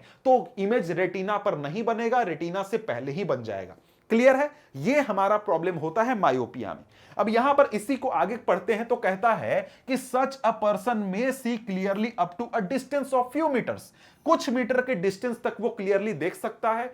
और in a myopic eye the image of a distant object is formed in front of the retina. यानी कि अगर किसी व्यक्ति को मायोपिया हो गया है तो यहां पर जो इमेज बनेगा वो रेटिना से पहले ही बन जाएगा। मतलब कि अगर इंफिनिटी से आ रहा है हमारा लाइट तो वो कहां बन जाएगा, रेटिना से पहले ही बन जाएगा। ठीक है, जैसे यहां पर 5 मीटर वाला उदाहरण देखा तो वही चीज है। कहता है कि and not the retina itself, this defect में अराइज ड्यू टू। अब यहां पर देखिए क्वेश्चन आपका बनेगा कि जो मायोपिया होता है उसके क्या रीजन होते हैं, मायोपिया क्यों होता है। तो पहला रीजन क्या है, excessive curvature of the eye lens. मतलब जो आई लेंस है उसमें हम क्या देखते हैं, देखते हैं कि भाई लेंस जो है वो या तो हमारा पतला हो सकता है या फिर बहुत मोटा हो सकता है। तो यहां पर प्रॉब्लम, पहला कंडीशन आ गया कि जो लेंस है वो पतला नहीं होने पा रहा है, पतला से थोड़ा सा कर्वेचर इसका ज्यादा हो गया है। क्या रीजन है, उसके कई सारे मेडिकल रीजन हो सकते हैं। तो लेंस का कर्वेचर ज्यादा हो चुका है, लेंस जितना पतला नॉर्मली होता है उतना पतला नहीं हो रहा है। ये पहला रीजन है। दूसरा रीजन है कि elongation of the eye ball, मतलब जो हमारा आई बॉल है, आई है, वो लंबा हो चुका है। लंबा हो चुका है का मतलब क्या हुआ? मतलब यहां पर यह हुआ कि नॉर्मली जो हमारा आई है वो ऐसे सर्कल होता है। अब यहां पर इसको मैं जरा सा आपको दिखाना चाहता हूं। जैसे नॉर्मली क्या होगा, हमारा आई बॉल इस प्रकार से रहेगा, लेकिन अगर मायोपिया हो गया है तो क्या हो जाएगा, आई बॉल हमारा इस प्रकार से हो जाएगा। समझ गए? इस प्रकार से ये लंबा हो जाएगा। तो यहां पर लेंस जो है वो तो एडजस्ट कर रहा है इस साइज के हिसाब से, लेकिन वो इमेज जब फॉर्मेशन करेगा यहां हो जाएगा और हमको क्या हो जाएगा, रेटिना पर इमेज नहीं बनेगा। ये प्रॉब्लम होता है। अब ये तो कुछ ज्यादा मैंने दिखा दिया लंबा करके ताकि आपको समझ में आ सके, लेकिन भाई सिंपल सी बात है कि आई बॉल जो है वो लंबा हो चुका है, एक्सेसिव कर्वेचर हो चुका है। ठीक है, अब यहां पर अगर हम लोग आगे बढ़े तो आगे अब हमारे सामने क्या आता है, आगे हमारे सामने कहता है कि this defect can be corrected by using a concave lens of suitable power. तो भाई इस प्रॉब्लम को हम लोग ठीक कैसे कर सकते हैं, कनकेव लेंस का यूज करके। और साथ में आपने पिछले चैप्टर में पावर के बारे में पढ़ा था, लेंस का पावर के बारे में, तो वो चीज एक प्रकार से वो जो टॉपिक है वो इससे जुड़ा हुआ है कि भाई आंख में कितना प्रॉब्लम है, कितना एडजस्टमेंट हो रहा है, नहीं हो रहा है, उसके हिसाब से डॉक्टर टेस्ट करके आपको स्पेसिफिक पावर का कनकेव लेंस देता है कि भाई तुम इतना पावर का लगा लो, तुम्हारा ठीक हो जाएगा। इसमें होता क्या, सॉल्यूशन ये काम कैसे करता है? सॉल्यूशन की अगर हम लोग बात करें तो यहां पर अगर हम लोग कनकेव लेंस लगाते हैं तो कनकेव लेंस क्या करेगा, यहां से जो लाइट रे निकलेगा इंफिनिटी से आएगा, इसको इस प्रकार से एडजस्ट कर देगा कि वो यहां पर इमेज फॉर्मेशन कहां करे, हमारे रेटिना पर करे। मतलब कि ये जो लाइट रेस का डायरेक्शन है उसको हल्का चेंज कर देगा। ये ऐसा लगेगा कि हमारा ये यहां पर है ऑब्जेक्ट। इस तरीके से सॉल्व करता है ये प्रॉब्लम। अब यहां पर आगे बढ़ें तो आगे हमारे सामने क्या आ जाता है, आ जाता है हाइपरमेट्रोपिया। अब अगला आई डिफेक्ट हम लोग बात कर लेते हैं। यहां पर हाइपरमेट्रोपिया को हम लोग फार साइटेडनेस भी कहते हैं। मतलब कि भैया दूर की चीजें दिख रही हैं, नजदीक की चीजें नहीं दिख रही हैं। सिंपल सी बात है, ठीक समझ गए? कहता कि a person with hypermetropia can see distant objects clearly but can not see nearby objects distinctly. मतलब कि जिस व्यक्ति को हाइपरमेट्रोपिया होगा वो दूर की चीजें क्लियरली देख सकता है, लेकिन वो नजदीक की चीजें क्लियरली नहीं देख सकता है। ऐसे व्यक्ति के आंख में क्या प्रॉब्लम होगा कि जो नियर पॉइंट है आई का वो क्या हो चुका है, फार जा चुका है 25 सेंटीमीटर से। मतलब कि नॉर्मली हम लोग 25 सेंटीमीटर पर कोई ऑब्जेक्ट रखें तो उसका इमेज हमारे रेटिना पर बन जाएगा। जैसे कि यहां पर देख सकते हैं, यहां पर हम लोगों का ये पॉइंट है नियर पॉइंट, ठीक है, ये तो मेट्रोपिक आई का दिखाया है। नॉर्मली मतलब क्या है कि भाई 25 सेंटीमीटर पर रखें हम लोग तो हम लोगों का इमेज कहां बनेगा, रेटिना पर बनेगा। लेकिन अगर हम लोगों को हाइपरमेट्रोपिया हो गया है तो 25 सेंटीमीटर पर अगर हम लोग ऑब्जेक्ट रखते हैं तो ये कहां बनाएगा, हम लोगों के आई बॉल से पीछे बनाएगा, रेटिना से पीछे जाकर बनेगा। रेटिना पर एक धुंधला इमेज बनेगा, ब्लर्ड इमेज बनेगा और हम लोगों को चीजें क्लियरली नहीं दिखेंगी। इस कंडीशन में क्या होता है कि जो हमारा नियर पॉइंट है वो 25 सेंटीमीटर के बजाय 30 सेंटीमीटर या फिर 40 सेंटीमीटर हो जाता है। मतलब कि अगर हम लोग 40 सेंटीमीटर पर ऑब्जेक्ट को रखेंगे तब जाकर चीजें हम क्लियरली देख सकते हैं। यही प्रॉब्लम होता है हाइपरमेट्रोपिया में कि नियर पॉइंट जो है वो 25 सेंटीमीटर से दूर चला जाता है। तो कई बार आपके आसपास के लोग होंगे जो कि चश्मा पहनते होंगे, उनको देखे होंगे कि कभी ऐसे करके किताब पढ़ते, ऐसे करके। तो हमारे आसपास कई लोग हैं जिनको मैंने देखा है कि ऐसे वो किताब पढ़ते। क्यों? कि उनको हाइपरमेट्रोपिया का प्रॉब्लम है, उनको नजदीक की चीजें क्लियरली नहीं दिखती। उनका जो नियर पॉइंट है आई का वो 25 सेंटीमीटर नहीं है बल्कि 25 सेंटीमीटर से ज्यादा हो चुका है। ठीक है, कहता है कि such a person has to keep a reading material much beyond 25 centimetre from the eye for a comfortable reading. यानी कि ऐसे व्यक्ति को किताब पढ़ने के लिए या कुछ भी पढ़ने के लिए 25 सेंटीमीटर से दूर ऑब्जेक्ट रखना पड़ता है, किताब रखना पड़ता है, तब आसानी से देखने पाता है। This is because the light rays from close by object are focused at a point behind the retina as shown in figure 10.3b। मतलब यहां पर यही कहता है कि इस कंडीशन में यही होता है कि अगर 25 सेंटीमीटर पर ऑब्जेक्ट रखा जाए तो उसका इमेज रेटिना के पीछे बनेगा। तब जाकर क्या होगा, उसको ब्लड इमेज दिखेगा क्योंकि उसके रेटिना पर एक ब्लड इमेज बन रहा है। ठीक है, this defect arises either because the focal length of eye lens is too long. मतलब कि यहां पर यह प्रॉब्लम दो कंडीशन की वजह से आता है।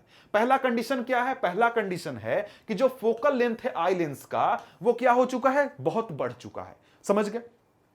इसके साथ ही जो आई बॉल है वो स्मॉल हो चुका है। जैसे हमने देखा था कि भाई जो मायोपिया होता है उसमें आई बॉल जो है वो लंबा हो जाता है, यहां पर आई बॉल छोटा हो गया तो आपको ये प्रॉब्लम हो जाएगा। और इस प्रॉब्लम को हम लोग ठीक कैसे कर सकते हैं? इस प्रॉब्लम को हम लोग कन्वेक्स लेंस का यूज करके ठीक कर सकते हैं, और इसकी वजह से हम लोगों का जो नियर पॉइंट है वो क्या हो जाएगा? नजदीक हो जाएगा। हम नजदीक चीजों को रख के आसानी से देखने पाएंगे। तो इस प्रकार से आपका यहां पर हाइपरमेट्रोपिया ठीक किया जा सकता है। आगे कहता है कि eye glasses with converging lens मतलब कि convex lens provide the additional focusing power required to forming the image on retina, यानी कि जो एक्स्ट्रा पावर देते हैं जिससे कि आपका जो इमेज है वो एडजस्ट हो जाता है, आपका इमेज रेटिना पर बनता है और आपका ये प्रॉब्लम सॉल्व हो जाता है। तो ये जो इमेजेस हैं, ये इमेजेस आप ध्यान रख लीजिएगा दोनों प्रॉब्लम के। इसके बाद हमारे सामने है प्रेस बायोपिया।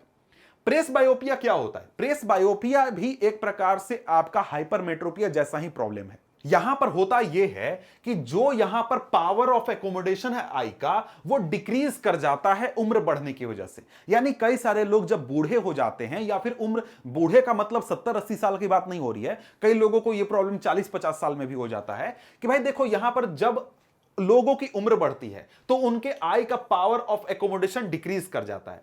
तो इससे होता यह है कि जो नियर पॉइंट है आई का वो आगे चला जाता है। अब ये पावर ऑफ एकोमोडेशन डिक्रीज क्यों करता है? उसका कारण यहां पर यह है कि जो आई का मसल है, जो सिलियरी मसल है, उसका पावर कमजोर हो चुका है, वो लेंस को एडजस्ट नहीं करवा पा रहा है। हमने देखा कि भाई सिलियरी मसल बहुत इंपॉर्टेंट है एडजस्ट करने के लिए लेंस को। और दूसरा कारण यह हो सकता है कि भाई जो आई लेंस है हमारा, वो एक प्रकार से हार्ड हो चुका है, वो हमारा एडजस्ट नहीं हो रहा है, फोकल लेंथ चेंज नहीं करने पा रहा है। यहां पर यही कहता है कि they find it difficult to see nearby objects comfortably and distinctly without corrective eye glasses, मतलब कि बिना चश्मा पहने इनको चीजें साफ साफ नहीं दिखती है। कारण क्या है? It arises due to the gradual weakening of the ciliary muscle and diminishing flexibility of eye lens. यानी कि यहां यह प्रॉब्लम होता है क्योंकि सिलियरी मसल या तो वीक हो चुका है, सिलियरी मसल एडजस्ट नहीं करने पा रहा है, या फिर जो आई लेंस है उसकी जो फ्लेक्सिबिलिटी है वो खत्म हो चुकी है। हमने देखा है कि जो हमारा आई लेंस होता है वो फ्लेक्सिबल होता है, लेकिन उसकी अगर फ्लेक्सिबिलिटी चली जाए, वो एडजस्ट नहीं करने पाए, तो भी एक प्रकार का ये प्रॉब्लम होता है।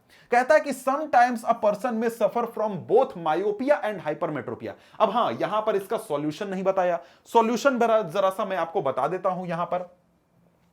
तो यहां पर सॉल्यूशन ये तो यही है। सॉल्यूशन यहां पर क्या है? यहां पर सॉल्यूशन यही है कि आपका जो लेंस, कन्वेक्स लेंस हम लोग पहनते हैं, वही कन्वेक्स लेंस इसमें पहना जाता है। इसका रीजन क्या है? Gradual weakening of ciliary muscle या फिर आई लेंस का डिमिनिशिंग फ्लेक्सिबिलिटी की वजह से इसको कहते हैं प्रेस बायोपिया। सिंपल सी चीज है। आगे इसके बाद क्या है? आगे इसके बाद है हमारा बाइफोकल लेंस के बारे में पढ़ते हैं। मतलब कि देखिए कई सारे लोग होते हैं, यहां पर कई सारे लोग होते हैं जिनको कि एक साथ मायोपिया और हाइपरमेट्रोपिया दोनों की प्रॉब्लम हो जाती है। दोनों का प्रॉब्लम होगा तो क्या होगा भाई? इनको दोनों चश्मा पहनना होगा। इनको कन्वेक्स लेंस भी चाहिए और साथ में कनकेव लेंस भी चाहिए, ताकि ये नजदीक और दूर की चीजें देखने पाए। तो इस कंडीशन में क्या होता है? यहां पर बाइफोकल लेंस बनाया जाता है। बाइफोकल लेंस में क्या होता है? कनकेव लेंस भी होता है, कन्वेक्स लेंस भी होता है, जिसमें कि एक हिस्सा, जैसे कि यहां पर मैं आपको इमेज दिखाऊं तो इसमें देख रहे हैं कि यहां पर ये चश्मा है। ये चश्मा क्या होता है यहां पर कि जैसे नीचे वाला जो हिस्सा होगा, यहां पर क्या लगा दिया जाएगा? आपको नजदीक देखने के लिए लेंस लगा दिया जाएगा, कन्वेक्स लेंस लगा दिया जाएगा। और ऊपर वाला जो हिस्सा होगा, यहां पर दूर के इमेज को देखने के लिए कनकेव लेंस लगा दिया जाएगा। और इस प्रकार से ऊपर नीचे करके यह बाइफोकल लेंस लगाया जाता है और यहां से लोग देखने पाते हैं। यहां पर यही कहता है कि the bifocal lens consist of both concave and convex lens. The upper portion consist of concave lens, it facilitate distant vision. The lower part is a convex lens, it facilitates near vision. यही चीज जो मैंने आपको बताया। These days it is possible to correct the refractive defects with contact lenses and through surgical interventions। आज के समय में इस प्रकार के अगर विजन डिफेक्ट होते हैं तो इनको आपको कॉन्टैक्ट लेंस की मदद से भी ठीक किया जा सकता है, और साथ में सर्जिकल इंटरवेंशन करके, मतलब कि सर्जरी करके भी ठीक किया जा सकता है। ये भी आजकल सॉल्यूशन आ चुके हैं भाई। वैसे कॉन्टैक्ट लेंस के बारे में तो आपको पता ही होगा कि ये एक प्रकार से चश्मे जैसे ही होते हैं, लेकिन ये आंखों की पुतली पर सीधे लग जाते हैं। अब यहां पर ये क्वेश्चंस है, what is meant by power of accommodation. अब पर्सन, ये क्वेश्चन है, इसको कभी क्वेश्चन करेंगे तो उसमें डिस्कस कर लेंगे। अब यहां पर ये आपको टॉपिक है किस चीज के बारे में, आई डोनेशन के बारे में, कि देखिए दुनिया में बहुत सारे लोग हैं जिनको आई से रिलेटेड प्रॉब्लम है, वो दुनिया को देख नहीं पाते हैं। को करीब यहां पर बताया गया है कि करीब 35 मिलियन, 3.5 करोड़ लोग ऐसे हैं जो कि ब्लाइंड हैं और इनमें से बहुत सारे लोग ऐसे हैं जिनके आई के प्रॉब्लम को ठीक किया जा सकता है, और इनमें से 4.5 मिलियन, करीब 45 लाख लोग ऐसे हैं जिनको कॉर्नियल ब्लाइंडनेस है। कॉर्नियल ब्लाइंडनेस मतलब क्या, मतलब जो कॉर्निया है, आउटर सरफेस है, उससे जुड़ा हुआ प्रॉब्लम है।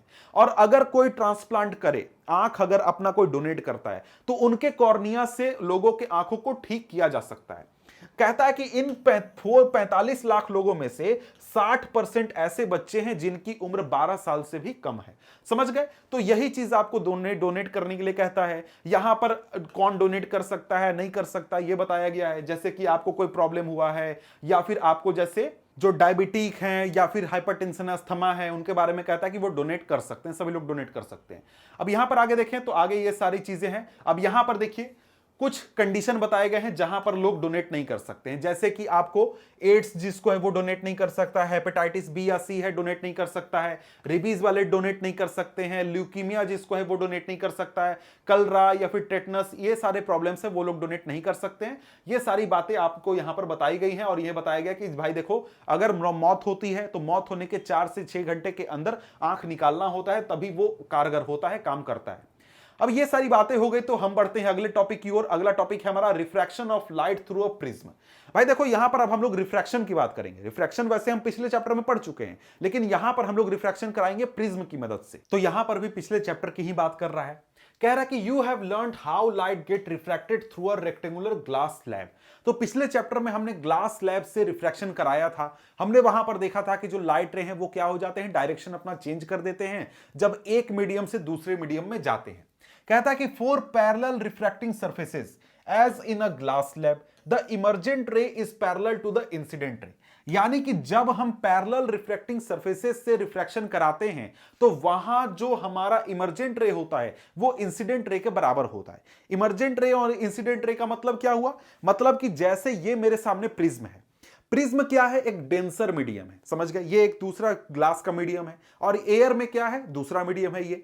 यहां से जब लाइट एंटर करेगा तो हमारा ये लाइट क्या हो जाएगा, इंसिडेंट रे हो जाएगा, और जो लाइट रे इस प्रिज्म से बाहर निकलेगा वो हमारा क्या हो जाएगा, इमर्जेंट रे हो जाएगा। इसी प्रकार से हमने ग्लास स्लैब के बारे में पिछले चैप्टर में पढ़ा था कि जो लाइट रे ग्लास स्लैब में एंटर करता है यानी कि एयर से, वो हमारा इंसिडेंट रे, और जो लाइट रे ग्लास स्लैब से बाहर आ जाता है वो हमारा इमर्जेंट रे। ठीक है। कहता है कि however it is slightly displaced laterally. हमने देखा था कि जो लाइट रे वहां पर निकला था, इमर्जेंट रे था, वो इंसिडेंट रे के पैरेलल था, लेकिन हल्का सा वो डिस्प्लेस कर चुका था। ठीक है। अब यहां पर बात है कि ट्रांसपेरेंट प्रिज्म से रिफ्रैक्शन कैसा होगा, जो लाइट रे हमारा इमर्जेंट रे होगा वो कितने एंगल पर चेंज होगा, डायरेक्शन चेंज करेगा या पैरेलल होगा, क्या होगा, ये चीज हमें यहां पर देखना है। ठीक है। अब यहां पर ट्रायंगुलर ग्लास प्रिज्म की बात कर रहा है जिसमें 2 ट्रायंगल बेसेस होते हैं और 3 रेक्टेंगुलर लैटरल सरफेसेस होते हैं। अब यहां पर यही वो प्रिज्म है जिसकी बात कर रहा है। अब इसको मैं जरा सा नजदीक से दिखा दूं तो यहां पर इस प्रिज्म को आप देख सकते हैं। इसमें क्या है, 2 ट्रायंगुलर सरफेसेस हैं और 3 क्या है, रेक्टेंगुलर सरफेसेस हैं। इस प्रकार से ये ट्रायंगुलर प्रिज्म डिजाइंड होता है। और यहां पर कहता है कि these surfaces are inclined to each other, यानी जो रेक्टेंगुलर सरफेस होते हैं एक दूसरे पर इंक्लाइंड होते हैं। ठीक है।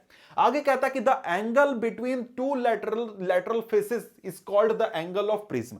अब यहां पर एंगल ऑफ प्रिज्म क्या होगा, यहां पर देखिए 3 हमारे पास क्या है, 3 रेक्टेंगल्स हैं, तो 2 रेक्टेंगल के बीच में जो ये एंगल बन रहा है ना, यहां पर ये वाला एंगल, ये हमारा एंगल क्या है, एंगल ऑफ प्रिज्म है, मतलब ये प्रिज्म का हमारा एंगल हो गया। Let us now do an activity to study the refraction of light through a triangular glass prism. अब यहां पर देखिए आपकी किताब में बताया गया है कि आपको एक एक्टिविटी करना है ताकि आप अपने प्रिज्म से रिफ्रैक्शन कर सकें। अब भाई यहां पर मैं तो एक्टिविटी करवाऊंगा नहीं, भले ही मैं आपको दिखा दूं कि कैसे रिफ्रैक्शन होता है और साथ में बता दूं। तो ये आपको बोलता है कि आपको पेपर लेना है, पेपर पर एंगल नापना है, पिन लगाना है, वो सारी चीजें हम यहां नहीं कर रहे, समझ गए। यहां पर हम मेन मुद्दे पर फोकस कर रहे हैं। मेन मुद्दा हमारा क्या है कि भाई हमारा क्या हो रहा है, रिफ्रैक्शन हो रहा है ग्लास प्रिज्म से। ठीक है। अब ये रिफ्रैक्शन होता कैसे, पहली बात कि जो लाइट रे हमारा प्रिज्म के अंदर जाएगा, यानी प्रिज्म से पहले ये जो लाइट रे है ये क्या कहलाएगा, इंसिडेंट रे कहलाएगा। ठीक है, अब यहां से हमारा रिफ्रैक्शन होकर जो लाइट रे निकल रहा है ये हमारा क्या हो गया, रिफ्रैक्टेड रे हो गया प्रिज्म के अंदर, और साथ में प्रिज्म से जो बाहर लाइट रे निकल रहा है ये हमारा हो गया इमर्जेंट रे। क्लियर बात है, लाइट रे तीनों क्लियर हो गए।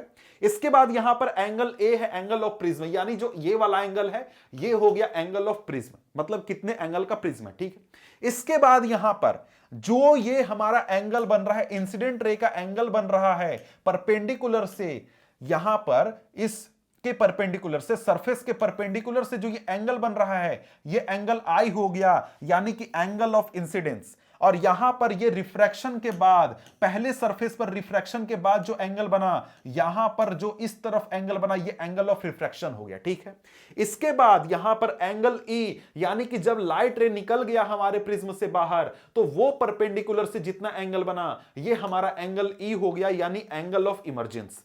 अब यहां पर एक और चीज है वो है एंगल ऑफ डेविएशन। अब यहां पर जो लाइट रे हम एंटर करवा रहे हैं इसको आगे ले जाएं और ये जो हमारा इमर्जेंट रे है इसको पीछे ले जाएं, इन दोनों के बीच में जो एंगल बनेगा वो होगा एंगल डी, यानी कि एंगल ऑफ डेविएशन।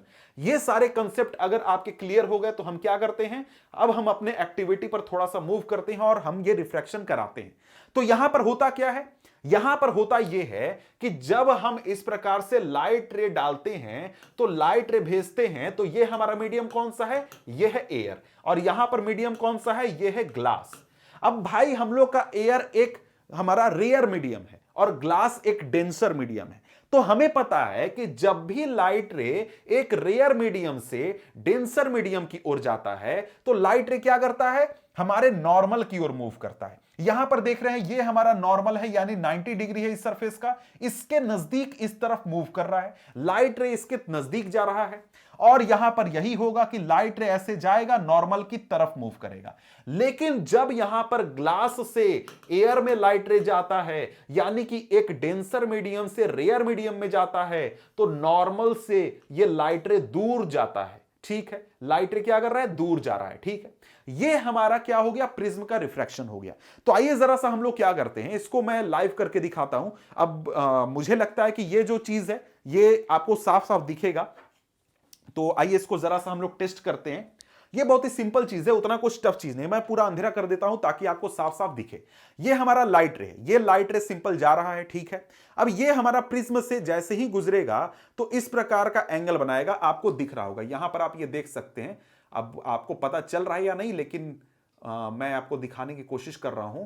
तो यहां पर एंगल बन रहा है। ठीक है, अब ये एंगल बन रहा है तो यहां पर क्या हो रहा है, यही चीज हो रहा है जो हमने किया।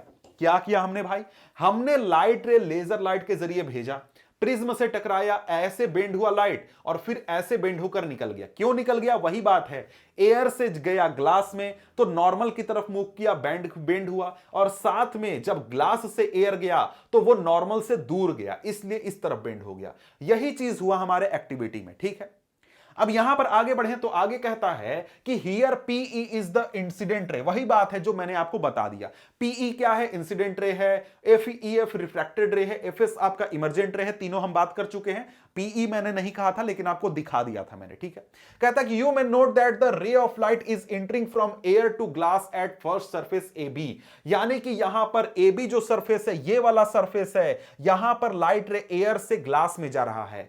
तो यहां पर क्या है, जो लाइट रे है यहां पर नॉर्मल की तरफ मूव करेगा, नॉर्मल के नजदीक जाएगा, और वहीं जो दूसरा सरफेस है एसी, वहां पर लाइट रे ग्लास से एयर में जा रहा है, तो ये नॉर्मल से दूर जा रहा है, नॉर्मल से दूर जाएगा क्योंकि डेंसर मीडियम से रेयर मीडियम में जा रहा है। ठीक है, अब यहां पर ये सारी चीजें हो गई, तो ये सारी बात तो इधर उधर की बातें हैं, ये आपका टॉपिक हो गया, यही चीज था। ठीक है, अब यहां पर हम लोग अगले टॉपिक की ओर मूव करते हैं। अगला टॉपिक है 10.4, dispersion of white light by a glass prism. यहां पर हम लोग क्या करने वाले हैं, व्हाइट लाइट का डिस्पर्सन करने वाले हैं। तो सबसे पहले तो यह बात है कि भाई व्हाइट लाइट होता क्या है, व्हाइट लाइट क्या होता है भाई, तो व्हाइट लाइट आपके इस टॉपिक में आगे बताया गया है, लेकिन सबसे पहले आप व्हाइट लाइट समझ लीजिए, तब आपको यह चीज समझना ज्यादा आसान होगा। व्हाइट लाइट की बात करें तो यहां पर कहता है कि any light that gives a spectrum similar to that of sunlight is often referred to as white light.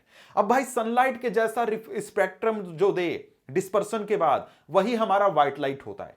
अब ये डिस्पर्सन क्या होता है भाई, डिस्पर्सन क्या होता है, व्हाइट लाइट क्या होता है, स्पेक्ट्रम क्या होता है, ये कुछ टर्म्स आप क्लियर कर लीजिएगा, तब आपको समझने में आसानी होगी।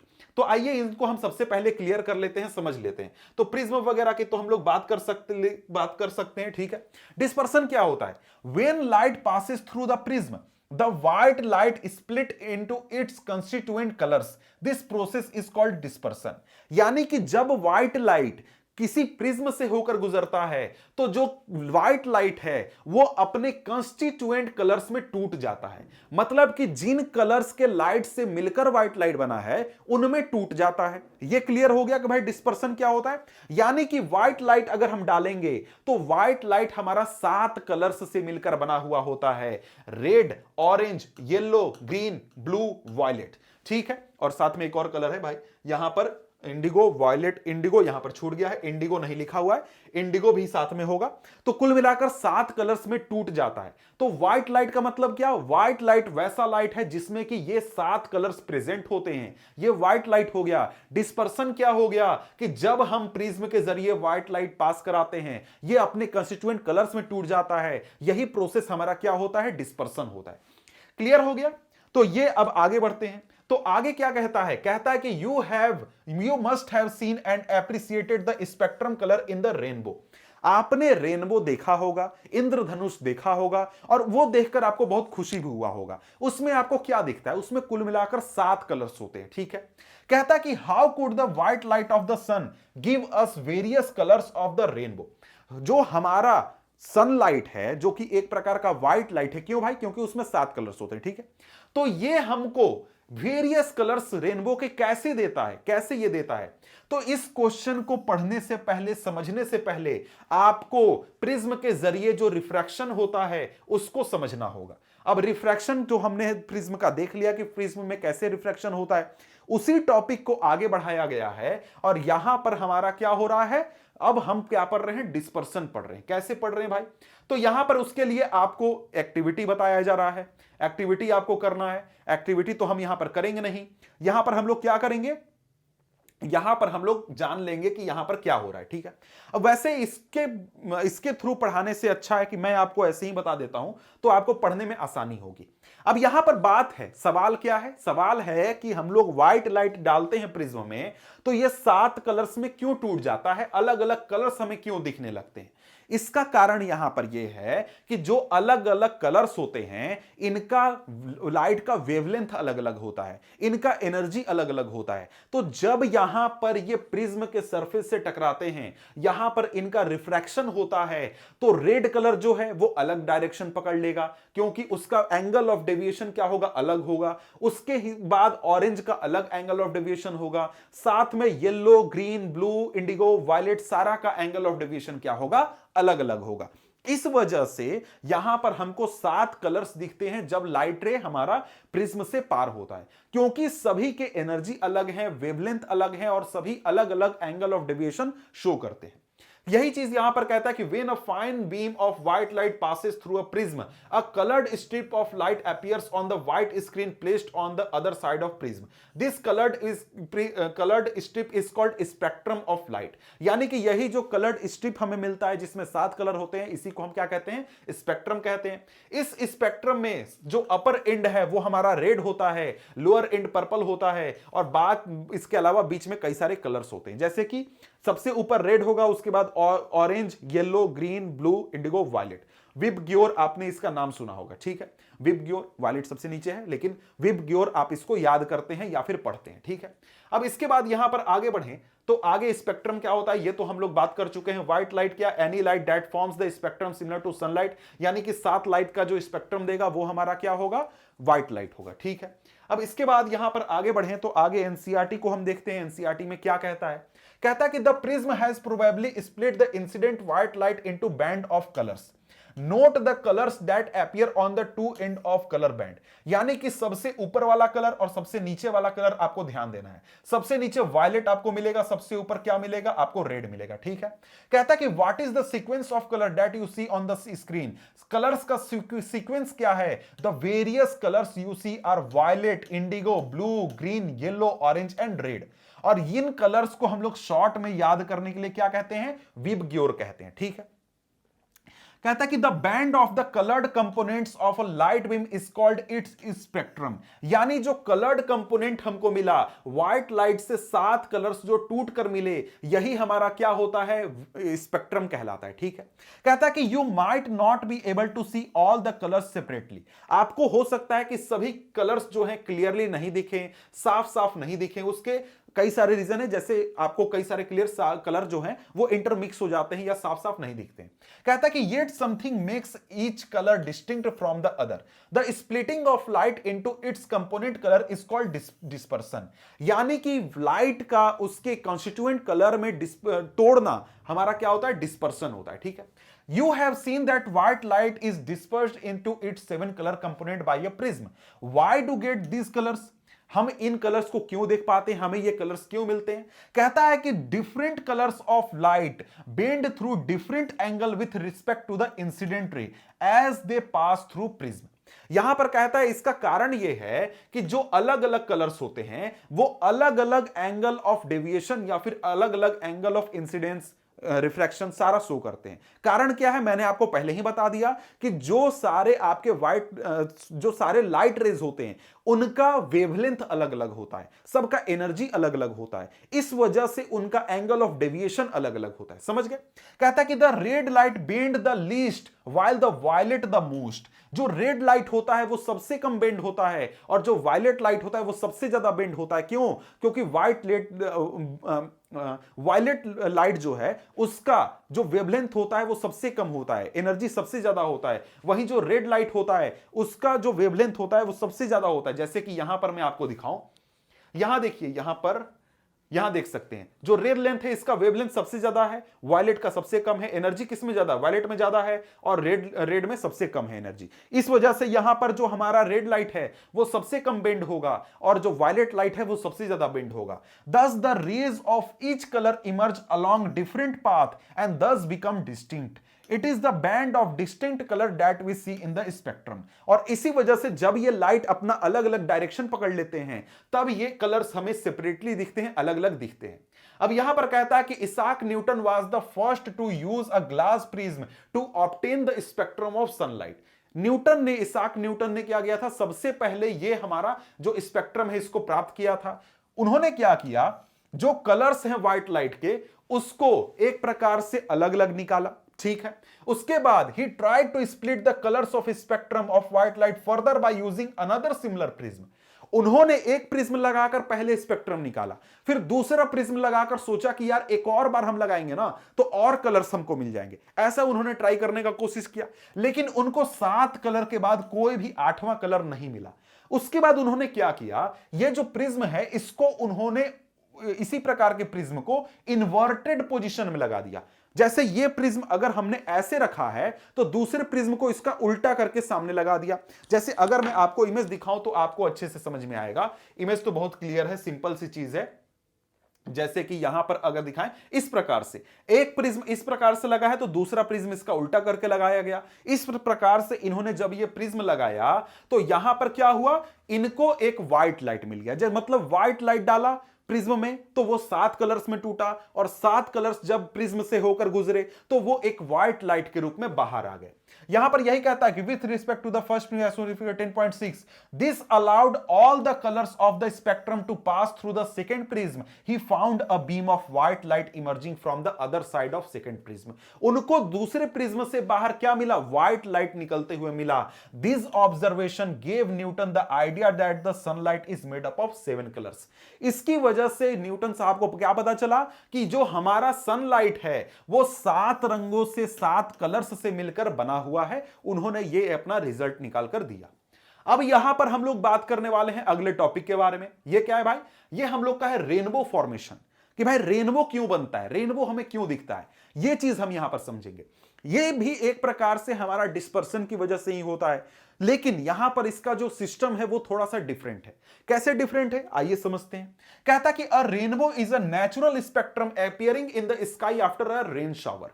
यानी कि आप अगर कभी ध्यान देते होंगे तो आपको इंद्रधनुष कब दिखता है? जब बारिश होता है उसके बाद, यानी बारिश के अगले दिन सुबह पर या फिर बारिश के शाम में आपको रेनबो फॉर्मेशन दिखता है।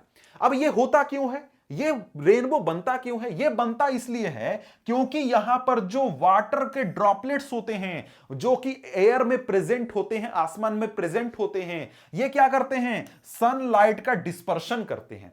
जिस प्रकार से हमने यहां पर प्रिज्म के जरिए डिस्पर्शन करवाया, उसी प्रकार से यहां पर सनलाइट का डिस्पर्शन कौन करता है? वाटर के ड्रॉपलेट्स करते हैं डिस्पर्शन। ठीक है, ये कहां पर प्रेजेंट होते हैं भाई? एटमॉस्फेयर में प्रेजेंट होते हैं। बारिश हुआ है, एटमॉस्फेयर में बहुत सारे वाटर मॉलिक्यूल हैं। ठीक है, अब यहां पर कहता है कि a rainbow is always formed in the direction opposite to that of the sun. यानी रेनबो कहां बनता है? रेनबो आप हमेशा देखेंगे कि सन जिस तरफ है उसके अपोजिट डायरेक्शन में बनेगा। मतलब सन इधर है तो रेनबो इधर बनेगा, सन इधर है तो रेनबो इधर बनेगा, अपोजिट डायरेक्शन में बनेगा। क्यों बनेगा अभी हम समझेंगे। कहता कि the water droplets act like small prism, they refract and disperse the incident sunlight, then reflect it internally and finally refract it again when it comes out of the rain drop. अब यहां पर एक ही line में कई सारी चीजें लिख दिया। क्या लिखा भाई? देखिए सनलाइट आया, किधर से आया सनलाइट? हम यहां पर खड़े हैं, इधर सूरज उगा हुआ है, इस तरफ सूरज है, इस तरफ का वाटर ड्रॉपलेट जो है वहां पर इधर से आया सनलाइट। ठीक है, सनलाइट आया, यहां पर सबसे पहले क्या हुआ? रिफ्रैक्शन हुआ, रिफ्रैक्शन हो गया भाई। ठीक है, रिफ्रैक्शन हुआ, उसके बाद यहां पर अंदर गया तो डिस्पर्सन हो गया। रिफ्रैक्शन के साथ ही जो यहां पर सनलाइट के कलर्स थे वो अलग अलग टूट गए, अलग अलग टूट गए, मतलब क्या हुआ? डिस्पर्शन हो गया। डिस्पर्शन के बाद जब सनलाइट यहां पर जो वाटर मॉलिक्यूल है उसके सरफेस पर पहुंचा तो यहां पर रिफ्लेक्शन हो गया फिर से। रिफ्रैक्शन के बाद यहां पर जब ये सनलाइट वापस आने लगा, इस ड्रॉप के बाहर आने की कोशिश करने लगा, तो यहां पर फिर से क्या हो गया? फिर से यहां पर रिफ्रैक्शन हो गया। और इसके बाद जब ये यहां पर सनलाइट बाहर आया तो हमें 7 रंग अलग अलग दिखेंगे, 7 रंग अलग अलग बाहर आए। ठीक है, अब बोलिएगा सर वाटर मॉलिक्यूल्स तो कई सारे हैं, बहुत सारे हैं, क्या यहां पर एक मॉलिक्यूल ऐसा करता है? जी नहीं, वाटर मॉलिक्यूल, जितने भी वाटर मॉलिक्यूल है ना, सारे ऐसा ही करते हैं, सभी ऐसा करते हैं। तो आपको हमेशा रेनबो दिखेगा, बहुत बड़ा सा दिखेगा। क्यों दिखेगा? बहुत सारे वाटर मॉलिक्यूल होते हैं और सभी वाटर मॉलिक्यूल इसी प्रकार से डिस्पर्शन करते हैं। ठीक है, due to dispersion of light and internal reflection different colours reach the observer's eye. कहता है कि यहां पर डिस्पर्सन की वजह से और साथ में इंटरनल रिफ्लेक्शन की वजह से यहां पर जो अलग अलग कलर्स हैं वो ऑब्जर्वर के आई तक पहुंचते हैं। अब यहां पर बोलिएगा कि यहां पर एक चीज आपको डाउट हो सकता है, मैं आपको पहले ही बता देता हूं आपके बोलने से पहले। अब यहां पर होता क्या है इसको जरा सा आप लोग समझिए कि यहां पर देखिए आपको इस प्रकार का बैंड क्यों दिखता है, इतना बड़ा बैंड क्यों दिखता है? इसलिए दिखता है कि देखिए आपके एटमॉस्फेयर में हजारों की संख्या में वाटर मॉलिक्यूल्स हैं, हजारों की संख्या में वाटर ड्रॉपलेट्स हैं। अब यहां पर सभी डिस्पर्शन कर रहे हैं और सभी सनलाइट को उनके कंस्टिट्यूएंट कलर्स में तोड़ रहे हैं। ठीक है, अब यहां पर देखिए ऊपर वाला जो सनलाइट होगा, मतलब ऊपर वाला जो वाटर ड्रॉपलेट होगा वो 7 रंगों में तोड़ेगा। 7 रंगों में तोड़ा उसने, तो उसका जो सबसे निचला कलर है वो कौन सा होता है? रेड कलर होता है सबसे नीचे। क्यों भाई? क्योंकि वो वहां पर रिफ्लेक्ट हो गया और सबसे नीचे चला गया। तो सबसे ऊपर वाले वाटर मॉलिक्यूल का रेड लाइट हम तक पहुंचा। ठीक है, उसके नीचे वाले का ब्लू लाइट पहुंचा, उसके नीचे वाले का इंडिगो पहुंचा, उसके नीचे वाले का हमारा वायलेट पहुंचा। इस प्रकार से हमको ये रेनबो कलर दिखता है। यानी कि सबसे ऊपर आपको हमेशा रेड दिखेगा। क्यों दिखेगा? क्योंकि सबसे ऊपर वाला जो मॉलिक्यूल है उसका रेड वाला लाइट हमारे आंखों तक पहुंचा, उसके नीचे वाले मॉलिक्यूल का हमें हमारे आंखों तक येलो कलर पहुंचा, उसके नीचे वाले का ब्लू कलर पहुंचा, उसके नीचे वाले का वायलेट पहुंचा। ऐसे हमको पूरा रेनबो पट्टी दिखता है। ठीक है, और बाकी के जैसे सबसे ऊपर वाले मॉलिक्यूल का जो बाकी के कलर्स हैं वो हमारे सर के ऊपर से पार हो जाएंगे। फिर यहां पर सबसे नीचे वाले मॉलिक्यूल का ब्लू हमारे आंखों तक पहुंच रहा है, कुछ कलर्स नीचे से पार हो जाएंगे, कुछ कलर्स ऊपर से पार हो जाएंगे। तो इस वजह से पट्टी के रूप में यहां पर ऐसा फॉर्मेशन हमको दिखता है। इस प्रकार से यहां पर रेनबो का फॉर्मेशन होता है। ठीक है, अब ये रेनबो के फॉर्मेशन में ये जो इमेज है ना, ये इमेज आपको ध्यान रखना है। ये इमेज ध्यान रखिएगा, आपके एनसीईआरटी में भी दिया है कि व्हाइट लाइट आया, सबसे पहले रिफ्लेक्शन हुआ, डिस्पर्शन हुआ, फिर यहां पर रिफ्रैक्शन हुआ, डिस्पर्शन हुआ, फिर रिफ्लेक्शन हुआ और फिर यहां से रिफ्रैक्शन हुआ, तब हमको ये 7 कलर्स निकलते हुए दिखे। ठीक है, अब यहां पर आगे देखें तो आगे कहता है you can also see a rainbow on sunny day when you look at sky through a waterfall और through a water fountain with the sun behind you. कहता है कि आप अगर सनी डे के समय में वाटरफॉल के थ्रू अगर सन को देखने की कोशिश करें या फिर वाटर फाउंटेन के थ्रू सन को देखने की कोशिश करें तो आपको क्या दिखेगा? आपको दिखेगा रेनबो, रेनबो जैसा आकृति दिखेगा। रेनबो तो भाई आसमान में बनता है। ठीक, अब यहां पर आगे बढ़े तो आगे हमारे सामने टॉपिक, अगला टॉपिक आ जाता है। ये टॉपिक क्या है? ये टॉपिक है हमारा एटमॉस्फेरिक रिफ्रैक्शन। यानी कि हमारे एटमॉस्फेयर में कई और तरह के रिफ्रैक्शन होते हैं, उनकी वजह से कई सारे हमको नेचुरल फिनोमेना देखने को मिलते हैं। तो उनको आइए जरा सा हम लोग समझ लेते हैं। तो यहां पर एग्जांपल बताया है, जैसे कहता है कि you might have observed the apparent random wavering और flickering of objects seen through a turbulent stream of hot air rising above a fire और अ रेडिएटर। यानी कि कहता है कि जब आप कहीं पर आग जलते हुए देखते हैं या फिर कहीं पर गाड़ी का गर्म रेडिएटर देखते हैं तो उसके ऊपर अगर आप देखें, उसके ऊपर जैसे गाड़ी लगा हुआ है, वहां पर रेडिएटर में गर्म है या फिर कहीं पर आग जल रहा है और आप इस तरफ से आग के उस तरफ देखने की कोशिश करें तो आपको जो सीन दिखेगा वो धुंधला दिखेगा। जैसे अगर मैं आपको उदाहरण दिखाऊं तो यहां पर ये आग जल रहा है और इसके ऊपर का ये सारे इमेज आप देख रहे हैं, कैसा आपको दिख रहा है? धुंधला दिख रहा है। और ये चीज तो आपने रियल लाइफ में भी फील किया होगा कि जब भी आग जलता है तो आग के उस तरफ की जो तस्वीर होती है वो धुंधली हमें दिखती है। क्यों ऐसा होता है? इसका होने का यहां पर कारण होता है कि जो एयर होता है जो कि आग के बिल्कुल ऊपर होता है वो गर्म होता है आग जलने की वजह से। वो एक प्रकार से गर्म होता है उसके ऊपर वाले एयर के कंपैरिजन में। मतलब कि आग से जो धुआं निकल रहा है, जो उससे गर्मी निकल रही है, तो उसके आग के बिल्कुल बगल वाला जो एयर है वो बहुत ज्यादा गर्म हो चुका है, लेकिन उसके ऊपर का जो एयर है वो काफी ठंडा है, वो अभी भी ठंडा है। तो गर्म एयर क्या होता है? ऊपर उठता है। और ये गर्म एयर ऊपर क्यों उठता है? क्योंकि ये लेस डेंस होता है, लाइटर एयर होता है। ठीक है, अब इसका रिफ्रैक्टिव इंडेक्स भी कम होता है ठंडे एयर के कंपैरिजन में।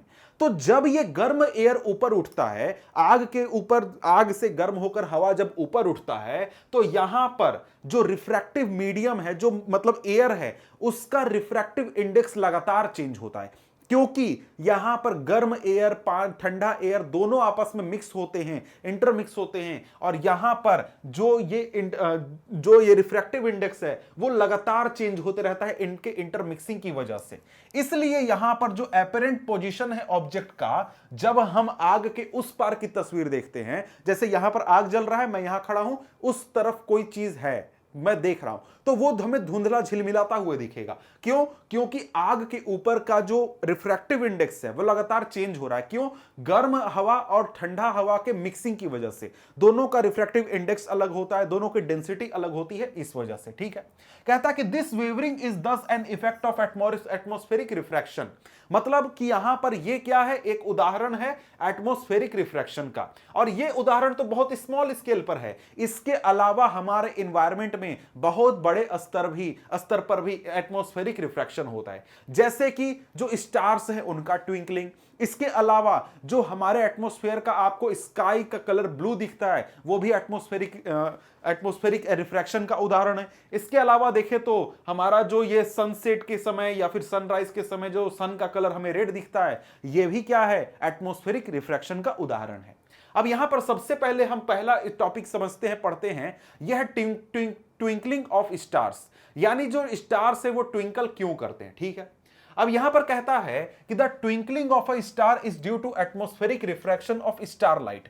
यानी कि स्टार से जो आने वाला लाइट है, हमारे आंखों तक जो स्टार से लाइट पहुंचता है, उस लाइट रे, मतलब जब वो लाइट आ रहा होता है तो उस लाइट रे का रिफ्रैक्शन होता है, उसकी वजह से हमें स्टार जो है ट्विंकल होते हुए दिखता है, जगमगाते हुए दिखता है।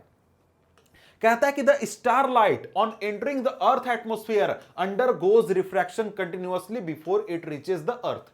यहां पर कहता है कि देखिए जो स्टार लाइट है जो कि स्टार से हमारे तक पहुंच रहा है, वो स्टार से हम तक पहुंचने से पहले जब ये स्टार लाइट हमारे अर्थ के एटमॉस्फेयर में एंटर करता है, और आपको पता होगा कि हमारे अर्थ के एटमॉस्फेयर के कई सारे लेयर्स हैं जिनकी डेंसिटी अलग अलग है, तो जब ये हमारा स्टार लाइट यहां पर एटमॉस्फेयर में एंटर करता है तो यहां पर कई लेयर्स से होकर गुजरता है जिनकी डेंसिटी अलग अलग होती है, और साथ में यहां पर ये डेंसिटी हमेशा चेंज होती रहती है। इस वजह से पहली बात कि हमारा जो स्टार है उसका अपेरेंट पोजीशन स्टार के रियल पोजीशन से अलग होता है।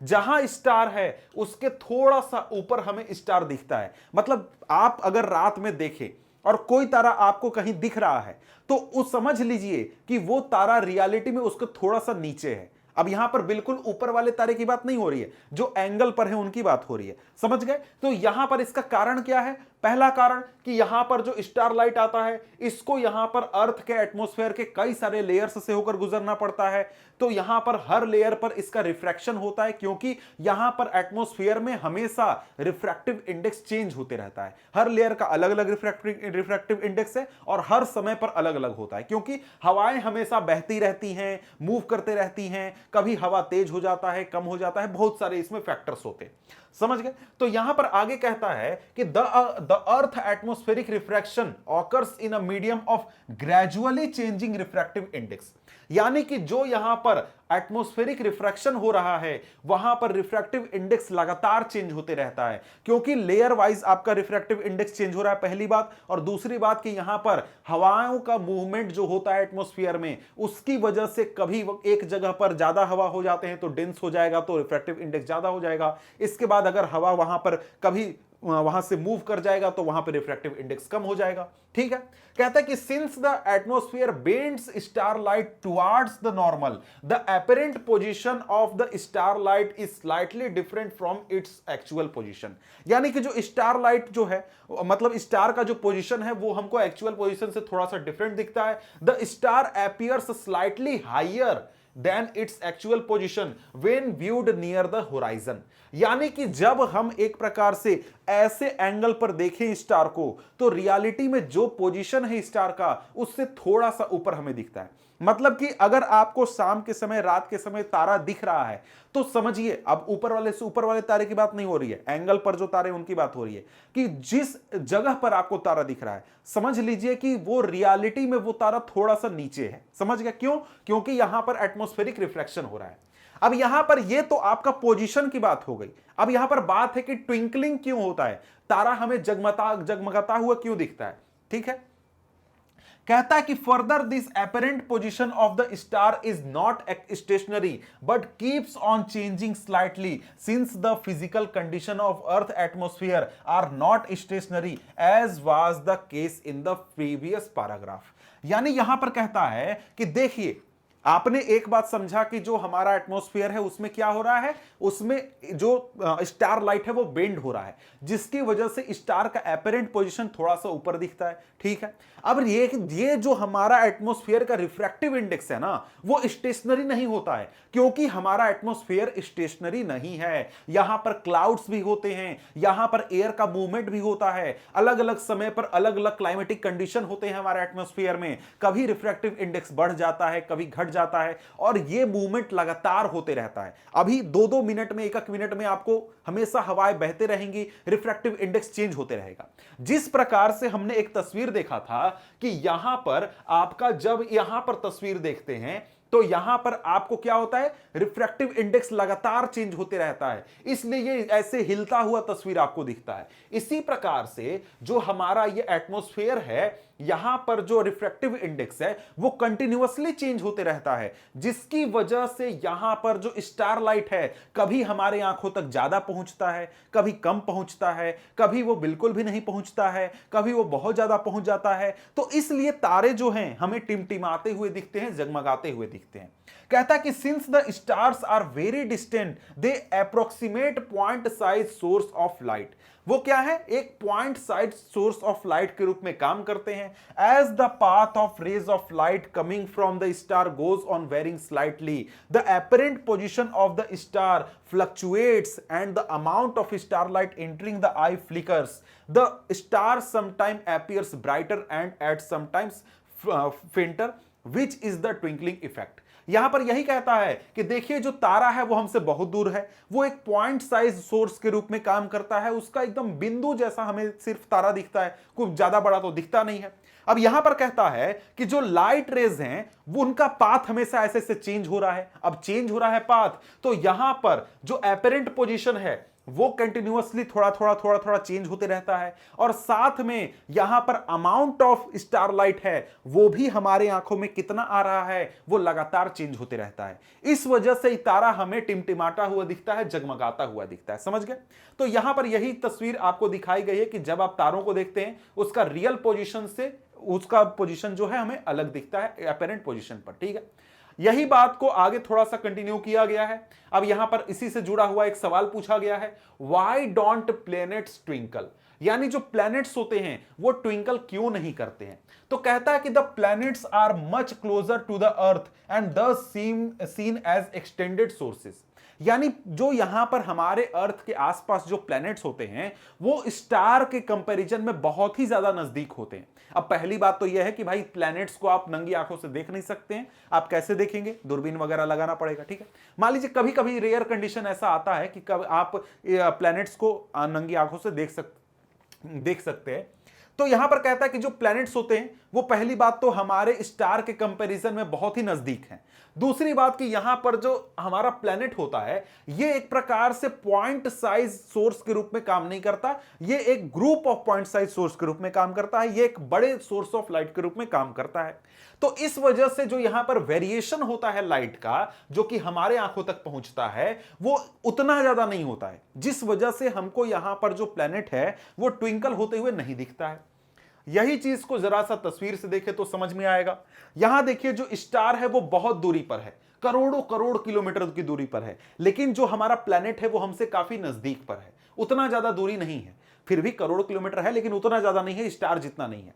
तो यहां पर जो स्टार लाइट होता है पहले तो इसकी इंटेंसिटी बहुत कम होती है, ये पॉइंट साइज के सोर्स के रूप में काम करता है, और यहां पर जो प्लैनेट होता है ये काफी बड़े सोर्स के रूप में काम करता है। इस वजह से यहां पर आपको क्या होता है, रिफ्रैक्शन कम होता है, हमारे आंखों तक प्लैनेट से ज्यादा लाइट पहुंचता है।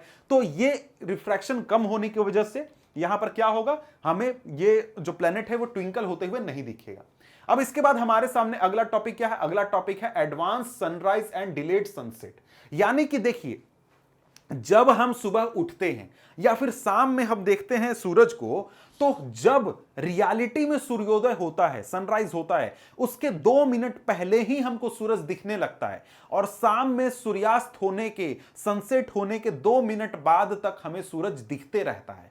तो ऐसा क्यों होता है भाई कि हमको समय से पहले सूरज दिखने लगेगा, सूरज आया नहीं है लेकिन दिख रहा है, और सूर्योदय हो गया है फिर भी दिख रहा है, ऐसा क्यों होता है? तो इसका भी कारण क्या है, एटमॉस्फेरिक रिफ्रैक्शन। कहता है कि the sun is visible to us about 2 minute before the actual sunrise and 2 minute after the actual sunset because of atmospheric refraction. Atmospheric refraction की वजह से कहता है कि by actual sunrise we mean the actual crossing the horizon of the sun. अब ये horizon of सन का क्या मतलब है? होराइजन ऑफ सन का मतलब है कि देखिए यहां पर हम अर्थ पर खड़े हैं और बिल्कुल हमारे एकदम अर्थ के लेवल पर जो जगह होगा जहां पर सन आएगा वो हमारा होराइजन होगा। मतलब नहीं समझे? मतलब कि अगर आप देखें तो यहां पर हमारा अर्थ है, अर्थ पर हम खड़े हैं, और अर्थ के बिल्कुल यहां पर सीधे में जो जगह होगा वो होराइजन होगा। इसके ऊपर अगर सूरज आएगा तभी वो रियलिटी में हमें दिखेगा। जैसे मैं यहां पर आपको होराइजन का उदाहरण बताऊं तो यहां पर मेरा आंख है और ये कैमरा का लेंस है जो कि आप देख रहे हैं, स्क्रीन देख रहे हैं। अब यहां पर अगर मैं आंख को यहां पर ऐसे कर दूं तो मेरा आंख आपको नहीं दिख रहा है। क्यों नहीं दिख रहा है? क्योंकि मेरा आंख होराइजन के नीचे है। अब यहां पर देखें तो अब आपको दिखने लगा, क्यों? क्योंकि ये होराइजन है, यहां पर हम सामने आ चुके हैं। इस प्रकार से सूरज जब सामने आता है तब वो रियलिटी में सनराइज होता है, लेकिन हमको सनराइज के 2 मिनट पहले ही सूरज दिखने लगता है। क्यों भाई? क्योंकि एटमॉस्फेरिक रिफ्रैक्शन होता है, इसकी वजह से। तो यहां पर अगर हम देखें तो इसी को पढ़ते हैं, क्या कह रहा है? कह रहा है कि यहां पर कहता है फिगर 10.10 आपको क्या दिखा रहा है? एक्चुअल और एपेरेंट पोजीशन दिखा रहा है सन का, ठीक है। तो कहता है कि the time difference between actual sunset and apparent sunset is about 2 minutes. The apparent flattening of the sun's disc at sunrise and sunset is also due to same phenomena. किस फेनोमेना की वजह से? यहां पर आपको एटमॉस्फेरिक रिफ्रैक्शन की वजह से। क्योंकि यहां पर जो सन है वो जब उसका सनलाइट यहां पर ऐसे हमारे एटमॉस्फेयर पर पड़ता है तो एटमॉस्फेयर में कई सारे हमारे लेयर्स हैं जहां पर ये रिफ्रैक्शन होता है, रिफ्रैक्शन होता है, रिफ्रैक्शन होता है। क्यों ऐसा रिफ्रैक्शन होता है? क्योंकि भाई देखो, जो सनलाइट यहां पर आ रहा है, सनलाइट एक रेयर मीडियम से, जो हमारा वैक्यूम है, यानी कि जो आउटर स्पेस है, वहां पर क्या है? वैक्यूम है। लेकिन हमारे अर्थ पर एयर प्रेजेंट है, तो यहां पर क्या है? एक प्रकार से ये डेंस मीडियम है। जब ये डेंस मीडियम में जाएगा रेयर मीडियम से, तो क्या होगा? नॉर्मल की तरफ मूव करेगा। नॉर्मल की तरफ मूव करेगा, थोड़ा सा मूव किया, फिर थोड़ा सा मूव किया, फिर थोड़ा सा मूव किया, फिर थोड़ा सा मूव किया। तो यहां पर ये सन यहां पर है, लेकिन लाइट ये बेंड होकर हमारे आंखों तक पहुंच जाता है, इसलिए 2 मिनट पहले ही हमको सनराइज दिख जाता है। और इसी प्रकार से जब शाम की बात करें तो सनसेट होने के बाद इसी कंडीशन की वजह से, रिफ्रैक्शन की वजह से, रेयर मीडियम से डेंसर मीडियम में लाइट जाने की वजह से हमको 2 मिनट बाद तक सूरज दिखते रहता है। समझ गए? यहां पर यही पॉइंट्स लिखे गए। As we go up in the atmosphere above the earth, there are different layer in atmosphere, each layer has different refractive index and perform refraction. Before sunrise and after sunset the rays of sun are refracted by layers of atmosphere and reach our eye. When these rays reach our eye, we see the virtual image of sun above the horizon while the sun is actually below the horizon at the time। ठीक है, यही सारी बातें यहां पर लिखी गई हैं जो कि आपने एक प्रकार से समझ ली। अब यहां पर आगे बढ़े तो आगे हमारे सामने टॉपिक क्या है? Scattering of light. ठीक है, कहता है कि the interplay of light with objects around us gives rise to several spectacular phenomena in nature. यहां पर कहता है कि जब हमारे आसपास लाइट, हमारे आसपास के एनवायरनमेंट में जो ऑब्जेक्ट्स प्रेजेंट हैं, उनसे जब इंटरेक्ट करता है तो हमें बहुत सारे फेनोमेना दिखते हैं। जैसे blue colour of the sky, colour of water in deep sea, यानी जो ब्लू कलर का हमको डीप सी दिखता है। साथ में reddening of sun at sunrise and sunset are some wonderful phenomena we are familiar with. In the previous class, you have learned about the scattering of light by colloidal particles. The path of a beam of light passing through a true solution is not visible. However, its path becomes visible through a colloidal solution where the size of particle is relatively larger. कहता है कि आपने class 9th में क्या पढ़ा है? आपने class 9th में स्कैटरिंग ऑफ लाइट के बारे में पढ़ा था। वहां पर आपने कोलोइडल सॉल्यूशन से जब लाइट पास कराया था, जो ट्रू सॉल्यूशन होता है जिसमें कि पार्टिकल्स का साइज बहुत ही छोटा होता है, वहां पर आपको जो लाइट का पाथ है वो विजिबल नहीं होता है। लेकिन जब कोलोइडल सॉल्यूशन से आप लाइट पास कराते हैं तो वहां पर पार्टिकल्स का साइज बहुत बड़ा होता है और वहां पर आपको लाइट का पाथ विजिबल हो जाता है। समझ गए? तो ये एक प्रकार का उदाहरण है स्कैटरिंग ऑफ लाइट का। लेकिन स्कैटरिंग ऑफ लाइट के बारे में और भी अगर हम बात जाने तो और भी चीजें हम देखते हैं। तो यहां पर क्या है कि देखिए, कहता है कि when light wave pass through some material medium which has some particles of considerable size, then the light rays get deflected from a straight path and scatter into all direction।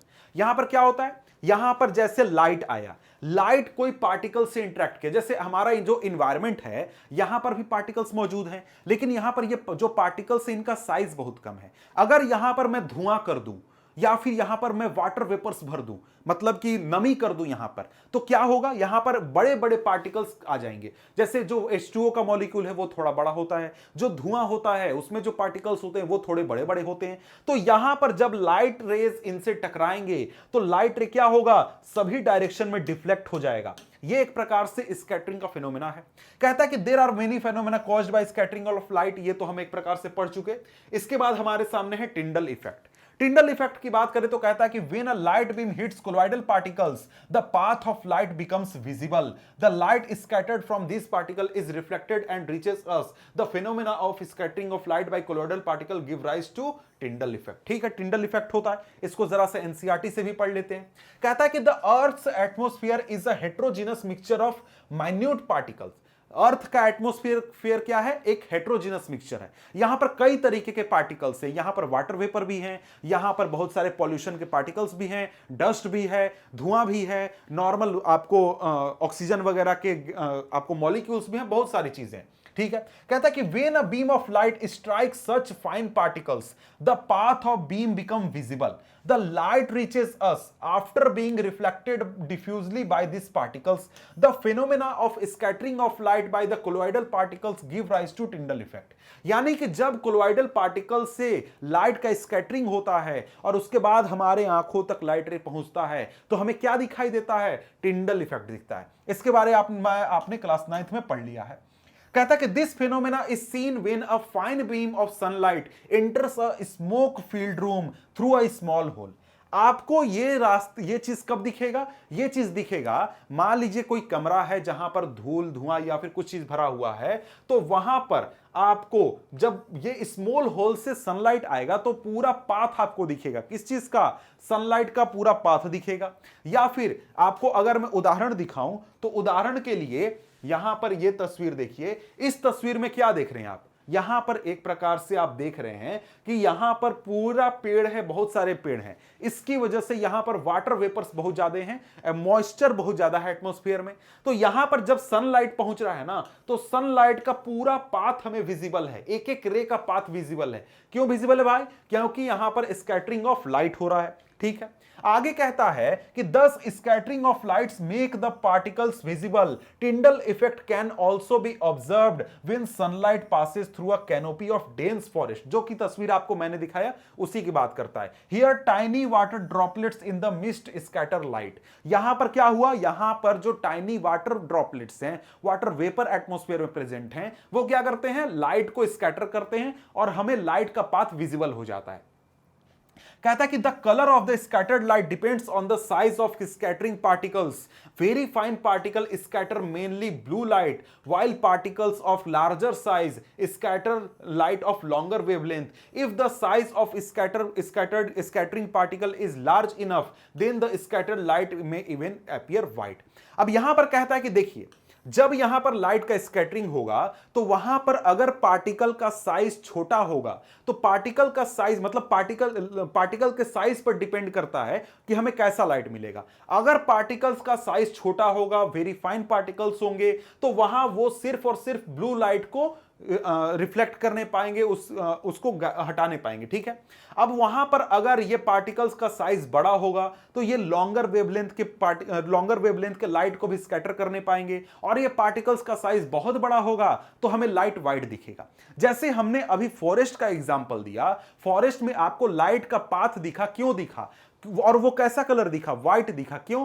क्योंकि जो H2O का molecule है, water vapour का molecule है, वो काफी बड़ा होता है। तो जब वाटर वेपर के मॉलिक्यूल से स्कैटरिंग होता है तो हमें पाथ दिखता है कैसा? व्हाइट दिखता है। ठीक है, इसी प्रकार से आगे अगर हम देखें तो यहां पर स्कैटरिंग ऑफ लाइट एक और फिनोमेना में होता है, वो यहां पर है जब आपको स्काई का कलर ब्लू दिखता है। तो यहां पर स्काई का कलर हमें ब्लू क्यों दिख रहा है भाई? स्काई का कलर हमें ब्लू इसलिए दिख रहा है क्योंकि यहां पर जो एटमॉस्फेयर में प्रेजेंट हैं, जो पार्टिकल्स प्रेजेंट है, उनका साइज बहुत छोटा है और ये सिर्फ और सिर्फ ब्लू लाइट को क्या करते हैं? स्कैटर करते हैं। बाकी सारे लाइट अर्थ तक पहुंच जाता है और ब्लू लाइट का स्कैटरिंग की वजह से ब्लू लाइट पूरे एटमॉस्फेयर में घूमते रहता है और हमें पूरा एटमॉस्फेयर कैसा दिखता है? ब्लू दिखता है।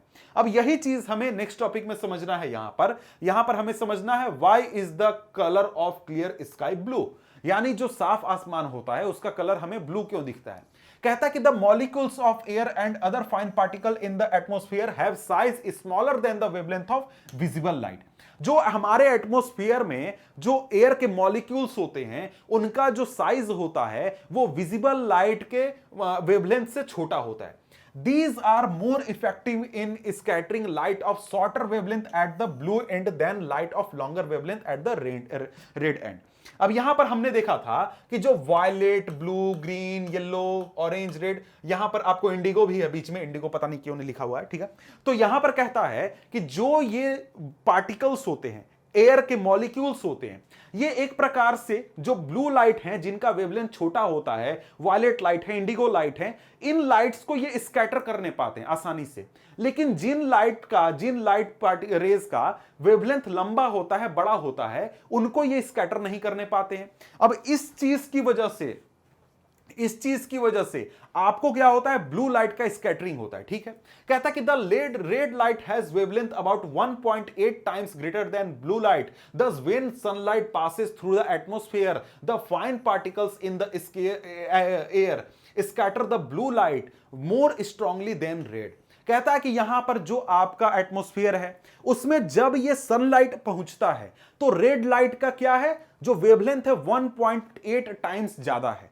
तो यहां पर जो एयर में मॉलिक्यूल्स हैं, एयर में पार्टिकल्स हैं, वो ब्लू लाइट को आसानी से स्कैटर करने पाते हैं, आसानी से उसको स्कैटर करके इधर उधर करने पाते हैं, और रेड लाइट को उतना वो आसानी से नहीं करने पाते हैं। इस वजह से यहां पर क्या होता है कि जो स्कैटर्ड ब्लू लाइट होता है वो हमारे आंखों तक पहुंचता है, और यहां पर अगर अर्थ का कोई एटमॉस्फेयर नहीं होता तो यहां पर किसी भी प्रकार का स्कैटरिंग नहीं होता। मतलब कि यहां पर हमें अर्थ का जो एटमॉस्फेयर है वो इसका ब्लू कलर का क्यों दिखता है, क्योंकि यहां पर एटमॉस्फेयर है जिसमें कि स्कैटरिंग हो रहा है, ब्लू लाइट का स्कैटरिंग हो रहा है, इस वजह से। उदाहरण के लिए बताता है कि जो यहां पर जो पैसेंजर्स बहुत हाई एल्टीट्यूड पर एरोप्लेन से फ्लाई करते हैं उनको स्काई ब्लू दिखता है। इसके साथ ही अगर जो यहां पर आपको एस्ट्रोनॉट होते हैं जो कि अंतरिक्ष में जाते हैं उनको भी स्काई ब्लैक दिखता है, उनको भी यहां पर नहीं दिखता। मैंने शायद ब्लू बोल दिया, जो प्लेन में फ्लाई करते हैं वो उनको ब्लैक दिखता है, ठीक है। आगे कहता है कि you might have observe that danger signal light are red in colour. क्यों भाई? क्योंकि यहां पर जो रेड लाइट होते हैं उनका स्कैटरिंग आसानी से नहीं हो सकता है, क्योंकि इनका वेवलेंथ ज्यादा होता है और ये ज्यादा दूर तक ट्रेवल कर सकते हैं। यही कहता है कि the red is least scattered by fog और smoke, therefore it can be seen in the same colour at a distance. यानी कि जो रेड लाइट है वो फोग या फिर स्मोक में उतनी आसानी से स्कैटर नहीं होता है, इसीलिए हम इनको दूर तक देख सकते हैं, और इसीलिए रेड लाइट को क्या किया जाता है, डेंजर सिग्नल के रूप में यूज किया जाता है। समझ गए? तो यहां पर यह चीज समझ गए क्या हुआ। यहां पर पहुंचे सातों लाइट, हमारे सनलाइट पहुंचा, सनलाइट में से जो रेड लाइट था पार करके अर्थ तक पहुंच गया, ऑरेंज भी पहुंच गया, यहां पर हमारा येलो भी पहुंच गया, ग्रीन थोड़ा मोड़ा स्कैटर हुआ, ब्लू पूरा स्कैटर हुआ, इंडिगो थोड़ा मोड़ा स्कैटर हुआ। स्कैटर होने के बाद ये जो लाइट रेज है पूरे एटमॉस्फेयर में इस प्रकार से चारों तरफ फैल गए, और ये चारों तरफ फैलकर जब हमारे आंखों तक पहुंचे तो हमें पूरा स्काई क्या दिखा, ब्लू कलर का दिखा। समझ गए? ये पॉइंट हो गया कि भाई इसके बाद हाँ, डीप सी का कलर ब्लू क्यों होता है, वही रीजन है कि यहां पर जब सनलाइट हमारे सी में पहुंचता है तो यहां पर क्या होता है, ब्लू लाइट डिफ्लेक्ट हो जाता है, और यहां पर बाकी लाइट क्या होते हैं, अंदर चले जाते हैं। तो यहां पर हमारे आंखों तक कौन सा लाइट रे पहुंचता है, ब्लू लाइट रे पहुंचता है, और ये हमें क्या दिखता है, हमें ब्लू कलर का दिखता है, हमारा जो सी होता है वो। इसके बाद आगे बात करें तो आगे यहां पर ये चैप्टर खत्म हो गया है, चैप्टर खत्म। तो मिलते हैं हम आपसे अगले वीडियो में अगले चैप्टर के साथ, तब तक के लिए गुड बाय।